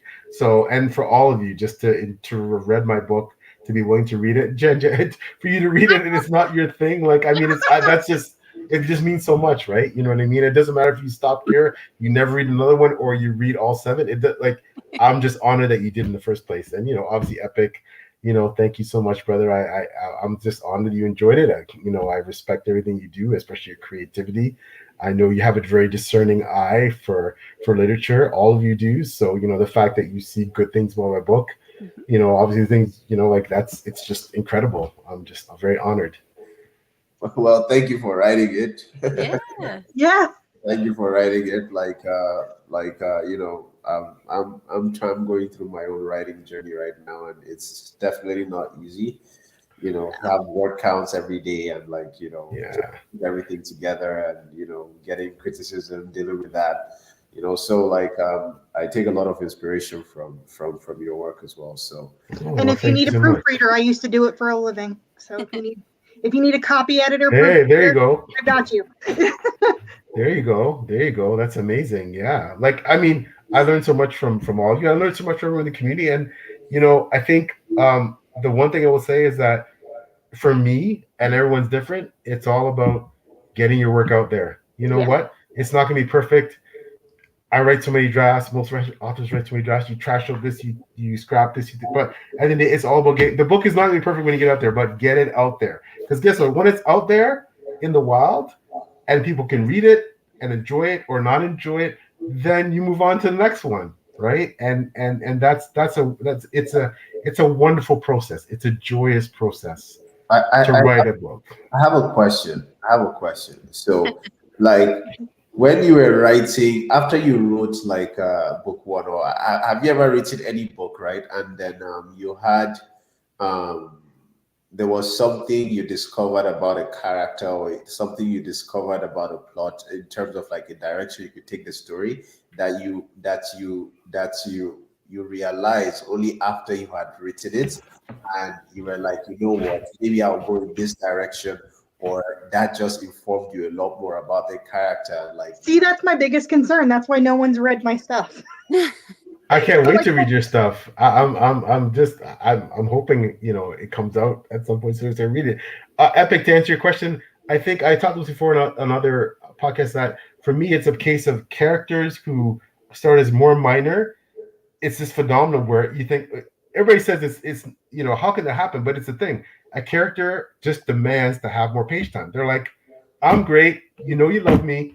I have this more minor plot. Give me more page time and your book will be better and you'll be more happy. And Lacey was one of those characters. Lacey was supposed to be a more minor character, but every time I wrote her, it's like, we need more Lacey, and Lacey's like, you need more of me. Your book will be better. So, do it. More page time. Yeah. And she just did. And I mean, Lacey is critical absolutely critical to my series. And I like you guys are so observant to say, yeah, she doesn't show up. She doesn't have a lot of page time, but when she's on the page, she dominates it, right? Yeah. And that's the kind of character she is for most of the series. As far as I can tell you without spoiling too much, every time she comes up, you better pay attention because she's gonna wreck stuff up, right? Yeah. So, but I also love the way you write women, because you write women very respectfully and not just how a lot of people that I've read have written women that were just bodies. Like we're just there for men's consumption, which is nice. Well, thank you. I mean, I have, including my stepdaughter, I have 3 daughters, and I have a mother, and I never had the privilege of having any. Good night. Thanks so much. I never have the privilege of having any sisters, but I feel a lot of my female friends that I feel like they're sisters, right? Yeah. A lot of them, my close female friends, and I have friends I think that are daughters. I look at them as daughters, like especially ones that are much younger than me, that are female friends of mine, and my lovely wife, of course. Just having someone who I respect so much and I admire so much is just, it's just a blessing, right? And I feel like I kind of consider myself a bit of a feminist. And like I said, in the Drum Kingdom, you might think that the female characters have no agency, but I guarantee you, the more you read the series as the series goes on, because it's also part as Othrin's evolution happens, right? And he goes from looking at women as, should be barefoot and praying in the corner to like, oh my gosh, they're badass, they run kingdoms. Yeah. A woman might be my overlady one day. If I don't be careful, I'm going to be bowing down to Lacey one day, right? And that's part of the journey, right? So I want to show you that someone can change their thinking, and because it's forced on them. Yeah, exactly. He's not doing it willingly, but No. sometimes it's because you're forced to confront the reality of the situation, right? You're forced to realize that women can be just as powerful, more powerful, or as smart, or even smarter, or as good a warrior, or a better warrior than like Othrin's big wake-up call is when he saw Lacey fight. Yeah. And he's like, I think I'm a badass, but I don't think I can beat her. And that was like cold water being dashed on him, right? It's like, oh my gosh, she's really badass. Because he's seen her before. It's like when he first saw her, like, I've never seen a woman dressed so martially. I've never really seen women dressed like that. She looks like confident, like just like any other, like a male warrior. The way she carries her weapons, blah, blah. But he hadn't seen her fight yet. But when he saw her fight, it was just a brief episode. He's like, holy shit, I don't know if I can beat her. She's that good. Like, she's not just for show. Yeah. Like, she can actually fight. That scene where he smells like the stuff and like lemon and almonds or something like that? Her smell is and then when he goes there and like she's already like handled business, and she was just like, well, I can kind of see what the women of your people find about like having someone ready to save them. Oh, the attention. And then she was like, I already dealt with everything before you came. Exactly. I already handled it. I'm good.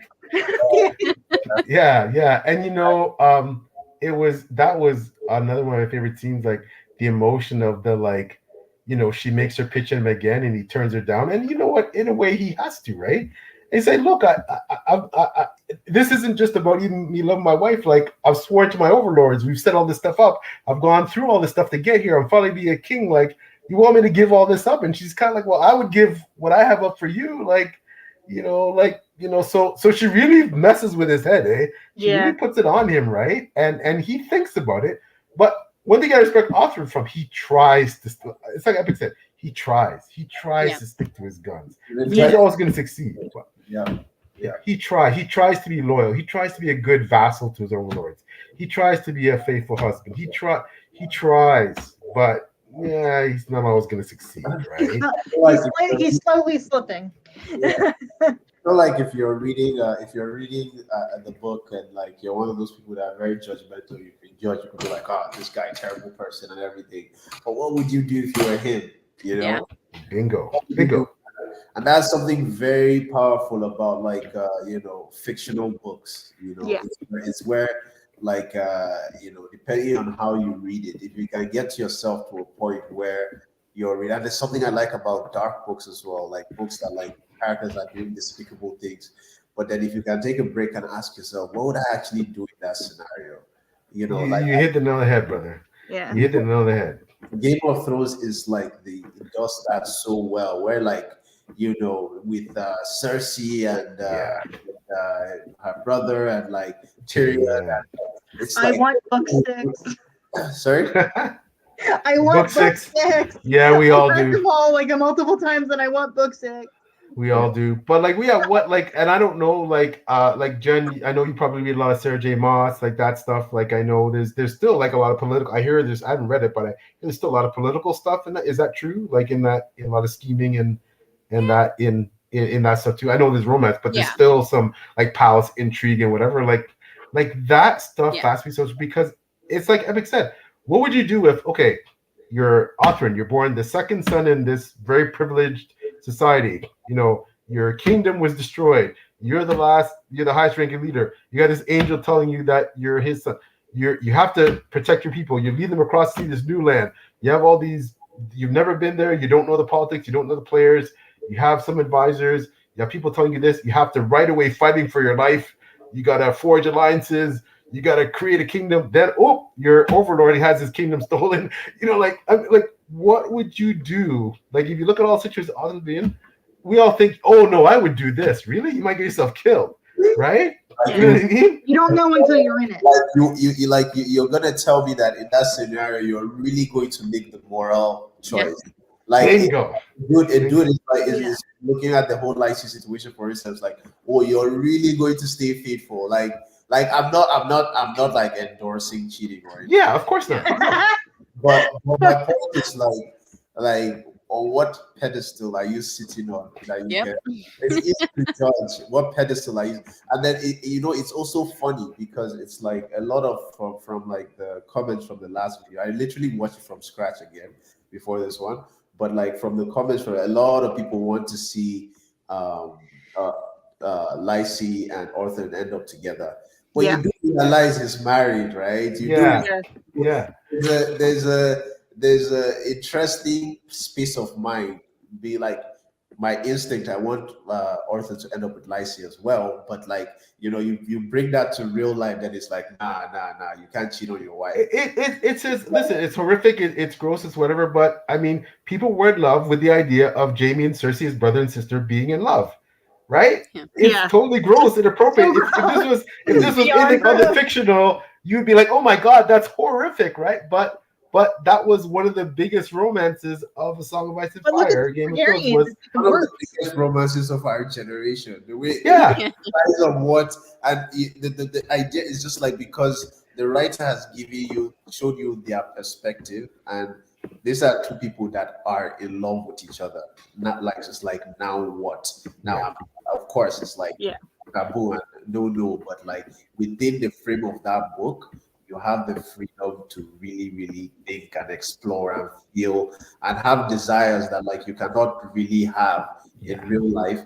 So it's like the idea sometimes of that people say, and maybe this is a little bit off topic, but the idea that sometimes people say books are just like escape. No, that's like if you're reading a good book, that's a serious mental, emotional exercise that by the time you leave, your mind is developed, even if you haven't experienced it on a personal level, but you've experienced it through these characters.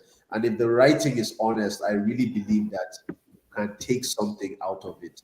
Obviously, not that you should become incestuous or anything, but like just like you've come out like a richer person mentally. Yeah. And I think, one thing I strive for, if I do nothing else in these books, I strive for realism. I know we're winding down here, and I can't thank you enough for chatting with me for this long. But just let me say one thing about it. If you don't like the book, if you don't like my writing, if you don't like the prose, but one thing I want you to be able to go and say, you know what, is this realistic? Did Paul present realistic characters, especially the characters? Did they seem realistic? Did their actions seem realistic? Based on the situation they're in, based on what their personalities, based on their interaction with other characters? Did Paul depict these people realistically? Did it often in the context of an ancient ruler? Like the one thing about book 3 to see, like being a king ain't easy, man. Yeah. Like being a king ain't easy. And the theme I want you to take with you into book 3 is, can you be a good man and a good king at the same time? Is it even possible? Based on the context of what he has to do. Is it even possible? I'm curious.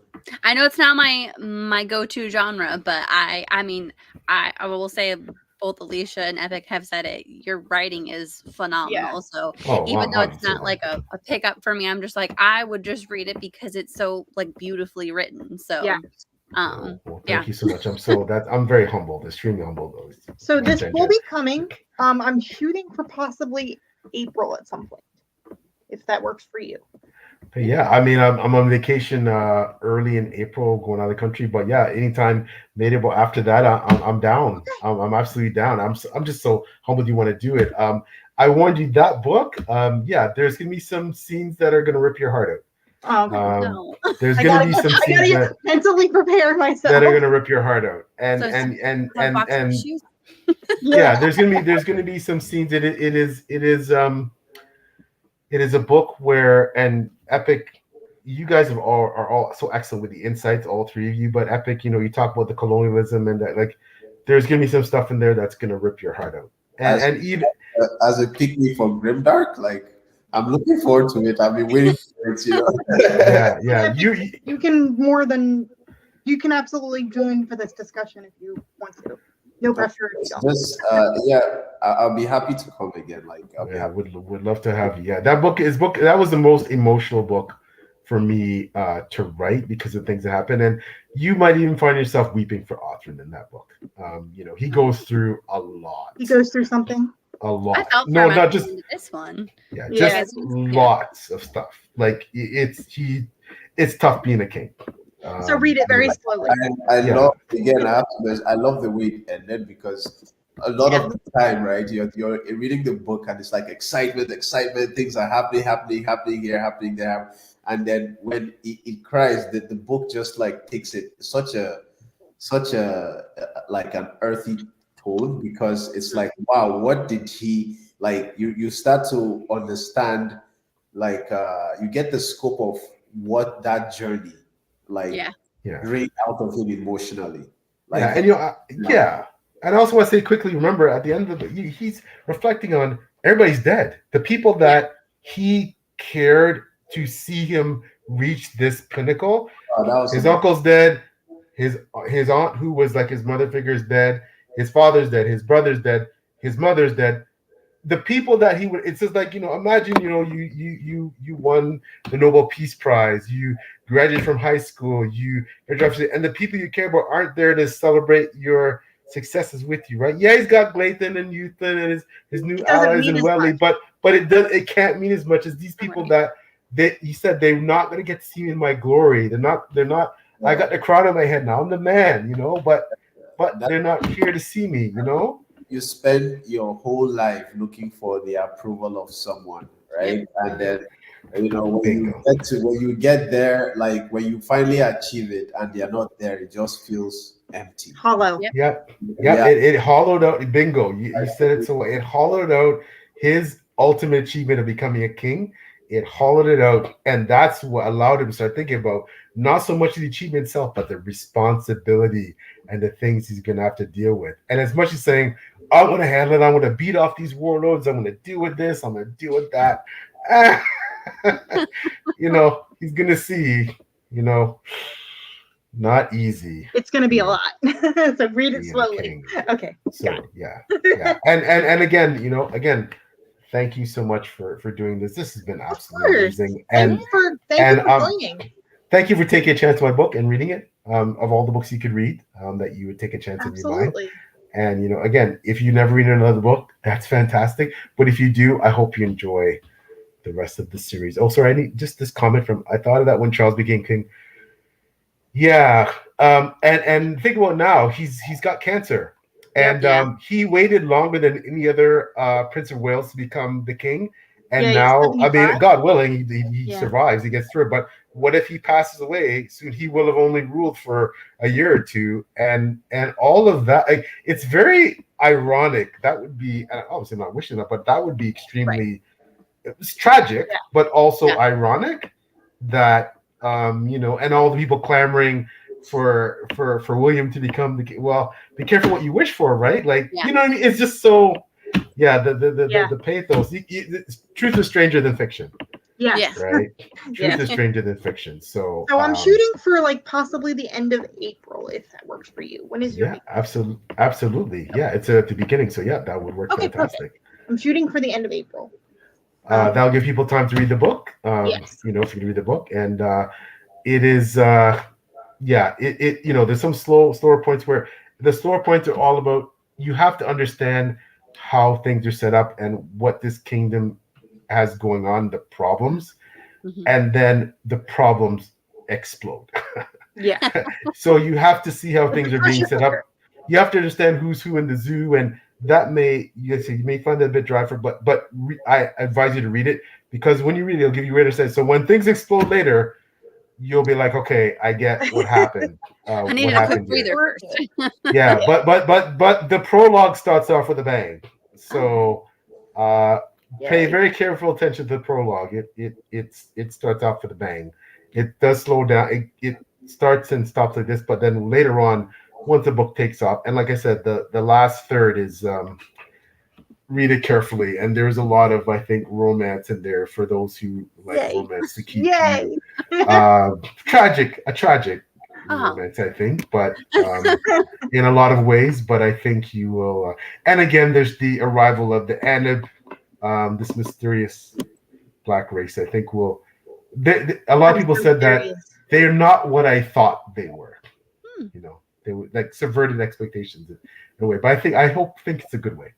So you know, but anyways, that's is it can we do like predictions now? Like, yeah, we're wrapping up, I think so. Yeah, so absolutely, please go for it. Your number one prediction for like whatever in the story.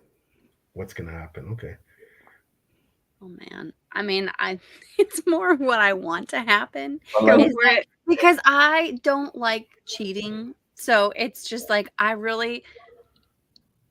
sorry, Autherine, but I would love for your wife to just die. And then you can get together with Lacey, because then there's a small mourning period. Okay, he does have to have his feelings. But I don't know, like in my mind, because I go towards the romance, so I'm just like, I have a feeling because she really wants to give him an heir that she's going to get pregnant, and then just it's not going to go well. Like maybe there's something that happens during the birth or just during the pregnancy, which was a big thing back in the day, like especially period. It wasn't like today. A lot of deaths during pregnancy. Ooh, one of the most dangerous things. People underestimate. Not to get all political here, but people underestimate how dangerous childbirth is, and even today, the things that can happen. You know, and women, you know, God bless all women that they have to go through it. You know, my mom almost died giving birth to me, and then I almost died. So it's horrible. Yeah. So we're still here. We're still kicking. Yeah, but yeah, that's a great theory. Obviously, I can't confirm or deny anything, but that is an awesome theory. I mean, long term, I know that this is terrible, but this kind of comes back to Autherine not being my favorite person. Like, I want them to get together, and then I want Lacey to kind of like end up killing him, and then like taking over and ruling all. Oh, okay. There's an ending for you. She came over here talking about how she's into romance, but that's pretty. There's an ending for you. Well, you know, Autherine, Lacey said in book 1, Authorine's like, you know, she's like, when Jenn brings up when Lacey said, yeah, we all get together, blah, blah. And, you know, she said, well, I could just kill her. And he goes, if you try to do that, I'd betray you. She says, oh, well, okay. If you did that, I'd hump you and I'd slit your throat. Like, Lacey, you know, you never know. Cold-hearted. Right? You never know. I mean, I have so many. It's a great theory. She said something very interesting, right? If she dies during childbirth, and then she'll die during like giving birth to like the dragon, the one that was foretold. Like, I feel like that would be such a nice setup for a continuation after the 7 books. But I don't know what PL has in mind for that. I know you have a prequel. Is it a trilogy or is it 7 So books? I do have, Epic is right, I do have another 7-book series planned. Like, it's going to happen after this 7-book series. That's going to wrap everything up. But the 2 prequel trilogies I have planned is 2 prequel trilogies. Okay. They will be, you go back in time to see 2 of Authorine's heroes, and you realize they ain't the way he thought they were. But you also realize, but you also realize why they're so important to what's going on today. Yeah. Like, you get a huge eye opener about why they're important. So, but no, I totally get it.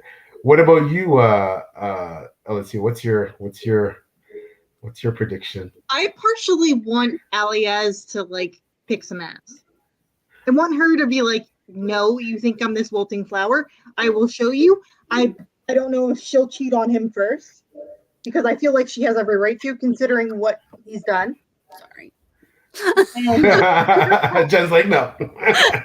Like, no cheating, but also, like, if she does, then divorce her and move on to Lacey. Yeah, I don't want her to cheat, but I also feel like she needs to find her own happiness in this relationship and not just have Othran be her be-all, end-all. Yeah, she deserves that, yeah. Yeah, and I also would love to see a fight between Lacey and Aliaz, because I want to. Yeah, it would be a you want to throw down. Yeah. Well, right now, physically, it looks like Lacey would be the clear winner, but you never know. Yeah. Right? You never know. Right? Because again, this is only one point of view, so we don't know what everybody else sees. Yeah, true. Aliaz probably like some badass that's gonna come out of nowhere, like wielding multiple knives. I'll just be like, you know what? Yeah. I'm here for it. Her brother Thurl's your brother, so maybe he showed her a thing or two, right? Thurl's your brher. He's the baddest warrior there, so yeah. You could just set it up where, like, Thurl and Lacey are throwing it down, while she's there. I don't know, maybe like eating strawberries or something. Yeah. Yeah. It's funny that we'll finish the whole series here. Let's outline it. Just kidding. Yeah, it's funny. Yeah, because remember, Lacey said that she would love to fight Thurl because he's so badass, and she would love to, she'd love to just have a contest, see who would win. So that has been set up. So, is that going to be the way Thurl dies? Because that would make me sad. I'm just going to live. If anything happens, I'm going to rewrite it in my mind and be like, nope, he's still alive. Happy. This is just the chapter, the page before he dies. Be like, oh, here it ended. Hi, Thurl. Books on stereo. Hey, what's up? So Epic, finally, before wrap it. So what's your prediction, Epic? I have another predictions. Okay. So I feel like first of all, either one of Glatten and Thurl, one of them is going to die. Okay. That's one. Okay. Two is that I feel like Arthur would eventually get with Lacey, but at a great cost. It is going to drive a wedge between not only him and his family, but him and his people and his relationships. It's just going to be like a whole mess, and he might not care. I feel like eventually his desire to be a king is going to clash with his desire to make his people the greatest is going to clash with his nobility. It's going to clash with the aspects of the part of him that wants to be a good person, and the idea of running away with Lacey, and leaving everything behind is going to be very, very attractive to him. Tempting. What else do I? Oh, that's just, I had one. Books on Stereo thinks that too. Just like Jenn, he thinks that Lacey's gonna kill everyone and rule. Yeah. There was a comment, and I just misheard it or misread it, but the little girl who was meant to play Dun, I feel like her father called her the dragon. So in my mind, I was just like, "Oh my God, are you the dragon?" So in my in the very, very back of my mind, when we started talking about that, I'm like, I wonder if she might be one. But then, with that would be awesome. Great point. Maybe the wife dies and the baby is the dragon. Ooh, there's too many options. That's how I made it. I wanted you to not know who's who in the zoo for a while, and keep guessing. How do you keep it in mind when you're talking about it, though? I would be like, but this is what's going on. That's my. I also have another prediction, and I'm looking at your facial expression to see if I'm right. Yeah, you're like, okay, go for it. I think I've got a pretty good poker face, but yeah, go ahead. But I have a prediction that Arthur's brother was trying to prevent the fall of Atlantis the city, the kingdom that drowned, and that was why he was doing sacrifice, allowing them to make sacrifices on the mountain. Because I do believe there's something more there, I think where else did I sense a foreshadowing? I think those are my predictions. Okay. All right. Well, I have to admit, a lot of your predictions are amazing. Not all of them are accurate, but that's not because they aren't very intelligent. Some of them are true. Some of them, I can't say who, obviously who's who, but some of you guys nailed some things. So, but read on to see what comes true. Do you have because I know that you have book 4 coming out in a couple months Before potentially. it's a doozy. I was going to say, so 7 books. What is your anticipated right now? So I know that this can change, but if everything dominoes fall into place, right? When would the final book in this 7 come out? 2027. So 1 book a year. So this is 2024. Book 5, 2025. Book 6, 2026. Book 7, 2027. So 1 book a year every spring. Which is nice. Else? And I'm on track. Every book has been published in spring every year so far. Drunken 2021, Last Atlanteans 2022, Lord and King 2023, Alliance Pride 2024. So as long as God willing I'm alive and I have the faculty right, you will get a book every single spring. Okay. 2027. I made a comment on Twitter about X, whatever it is. But I made a comment about how he's matching up to Brandon Sanderson in terms of just releasing consistently, and he took the humble approach. No, I'm not but I have been producing 1 a year and everything. But what else could you ask for of a writer that you love to read from? Every year he gives us something to that's freaking awesome, man. Yeah. Well, thank you. If I didn't have my full-time regular job, I'd think I'd be a bit faster. But as well, I think 1 book a year is enough. I mean, there's so many great books out there. You have such a plethora of choices. I mean, my book's just 1 book in a trillion books that you might want to read. So I think 1 book a year is just perfect to handle. Yeah. And then it's that sweet spot between you anticipating if you like the book. Oh, I can't wait for the next book to come out. I don't have to wait too long, but it's not too oh my gosh, it's just right there, right away, right? So. But I also like that you just don't throw us into the deep end, so to speak. You don't give us a play-by-play of what happened in the last book, but you're here, I'm not throwing you so far off from where we ended that it won't make sense from where we're beginning with the next book. Yes. I will always build in almost recaps within the book. So anything that's really important that happened before, you'll read it in the next book, right? Yeah. And we'll get to a point where the stuff that book 1 is less and less relevant, but some things will still be, keyed up from book 1 that I'll have to. But I love that, we're let's say something in book 1 is brought back up in book 7, and it all makes sense. Oh yeah, and like I said, book 3 starts off with a bang, and you can be ooh, and that will make you ask, a question that you raised out of these predictions. It's going to make you ask the question yes or no, and then in book 4 you get the definitive yes or no. But that's all I'll say there. But there's a lot of that. Book 4 is the book where a lot of the mysteries get, oh shit, that's what happened. Not everything. Be a separate arc after book 4 then? Yeah, so book 4 is the book where is a lot of chaos. Mm-hmm. There's a lot of battles, and there's a lot of just messed up stuff, right? Book 5 is also a lot of battles, and it's very tragic, and a lot of people die. Oh, no. And then book 6 is, you throw these books, confrontations that I've set up. Every book has a confrontation that's been brewing. It happens. So book 6, there's a big confrontation it happens. And then book 7 wraps everything up. Book 7 is that book where everybody asks, is Othrin going to either A, live through ripe old age, die in battle, will he achieve his goals, will he take over Crimea, will he fall short, what's gonna happen to this dude, right? Yeah. And so you see how things turn out. You might see before that, because I don't guarantee he survives the whole 7 books. I don't say that either. But as long as he doesn't die, you can kill anybody. So it's like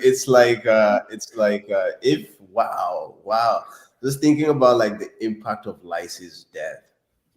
Oh, Yeah. that would be would like just that be- would be Yeah. That would be Yeah. bonkers. Yeah, Let's well, just not she's think the about one with the that. plan. Well, Yeah. you know, you gotta say like all these characters are people who always are in harm's way for one reason or another. Obviously, because they're warriors, they fight, and because they put themselves in situations where they're, you know, Arthur's a daredevil man. He's, you know, he'll take on anybody. Even if he's not the very best fighter, he's still good enough. But he'll take on anybody. And he's a king, and he's very much like lead his troops to the battle. He's that guy. So the people around him, a lot of them are going to make it because casualty war. And Lyce is the same way. Lyce will, as a mage, she will go into all these situations by herself. She'll sneak into kings by herself and take. So these are not people who don't take chances with their own lives. Mhm. So you just never know, right? Yeah. No Question feeling mark. of safety for anybody. No feeling. You should not. No character that you've seen in Dragon Kingdom, you know, Othram, Glyphon, Thurl, Lyce, Euthlin, all. Don't feel, allies don't feel any sense of safety for any of them because just when you think they might be safe, Yeah. But somebody will survive in the end.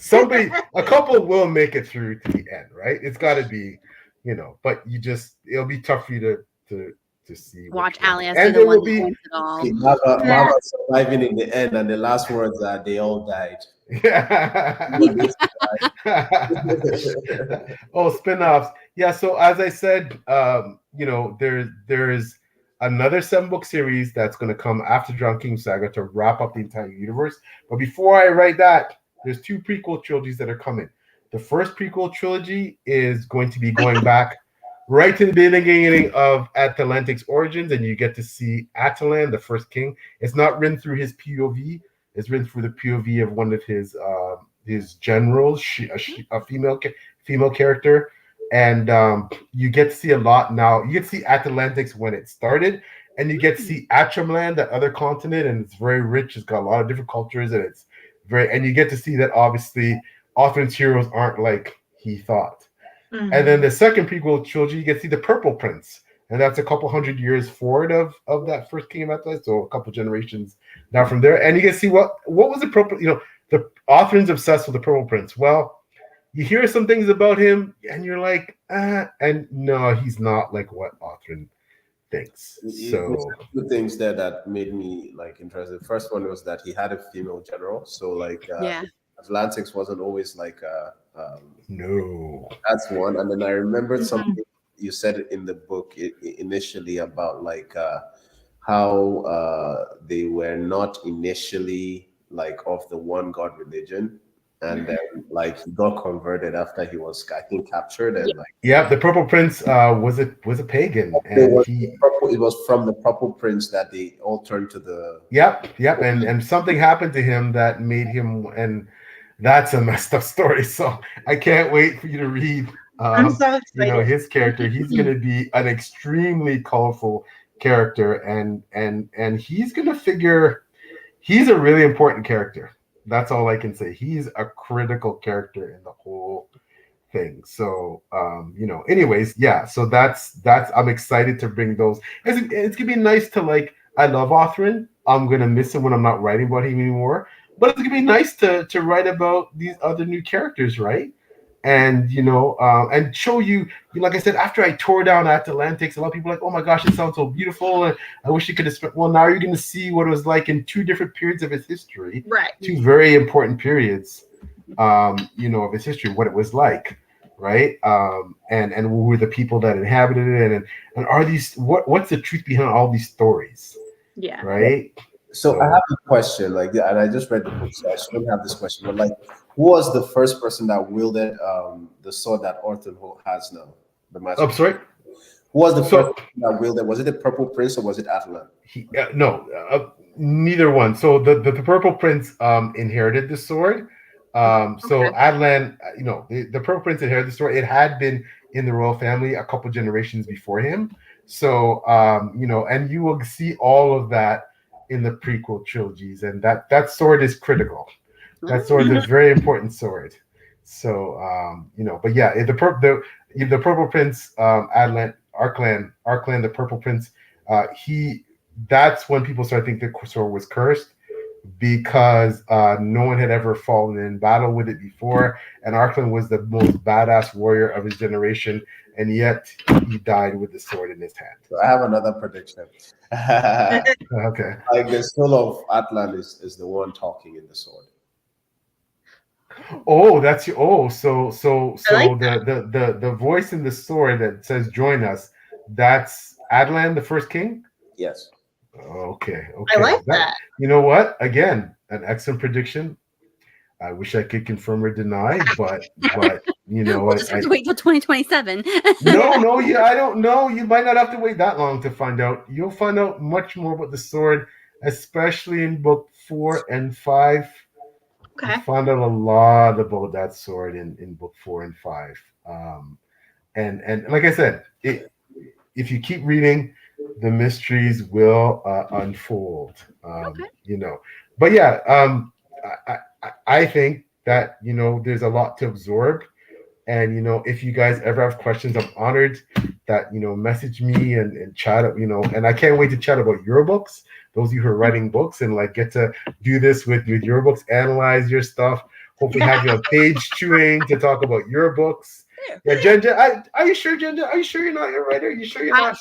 I'm sure? good at, like, if you want me to tell you something's consistent, but I'm terrible with grammar. Dialogue, I would be the worst at, and I can't keep a thought straight long enough to be able to write like, whole theories out of it. I'll read something from someone else and be like, yeah, this is good, but this contradicted this here, and I'm like, how do I figure that out for someone else but not for myself?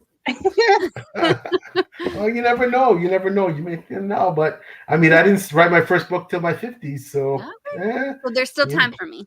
Oh yeah, absolutely. It's never too late, man. As long as you have life and breath, it's never too late. So, but yeah, just thank you so much for doing this. I've had a blast. Can't believe it's 2 hours.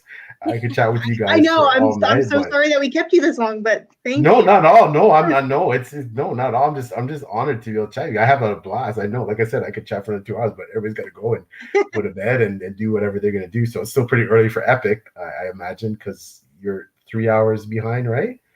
Epic. Yep. Oh, sorry, you're muted. You're muted. Wow. I mean, Ottawa. Oh no, that's right. You're in Ottawa. I keep forgetting you're in Ottawa, so you're same time. So yeah. Normally you're next time in April I'll be in Vancouver, but I'm still fine. Like because I think Vancouver is 3 hours behind, so to be just as long as you're on Pacific time then. Yeah, but we gotta talk. We gotta talk to you. But yeah, but anyways, yeah, no, it's just been so amazing. This is just one of my favorite things to do. Right, like I so look forward to chit-chatting with all you guys, and yeah, I've been looking forward to this for weeks. So, you're gonna stick with me? Well, thank you. I'm honored. I hope you enjoy it. Like I said, book 3, it has its slow points, but boy, when those high peaks hit, and there's a lot of emotional stuff there, and it starts off with a bang. So, and everybody, if you're not following everybody that's in the live, everything's linked down below. Even the previous discussion, if you want to go back, if you didn't read book 1, the previous discussion is also linked down below. And I hope everybody will join me for book 3 at some point in April. Yes, and thank you so much, everyone in the chats. You know, JBG Blazer, RM, Manners, everybody who came in, Donna, you know, everybody who was involved and came by. Books on Stereo, obviously. Yeah, no, thank you so much for joining. It's just, you know, like I said, it's a thrill to have someone, you know, chat about your books with you. So that's as an honor, a real honor as an author. And thank you for everybody watching the replay, because I know people watch after. Yes, absolutely. Have a great night, everybody. Have a good night. Take care. Bye-bye now.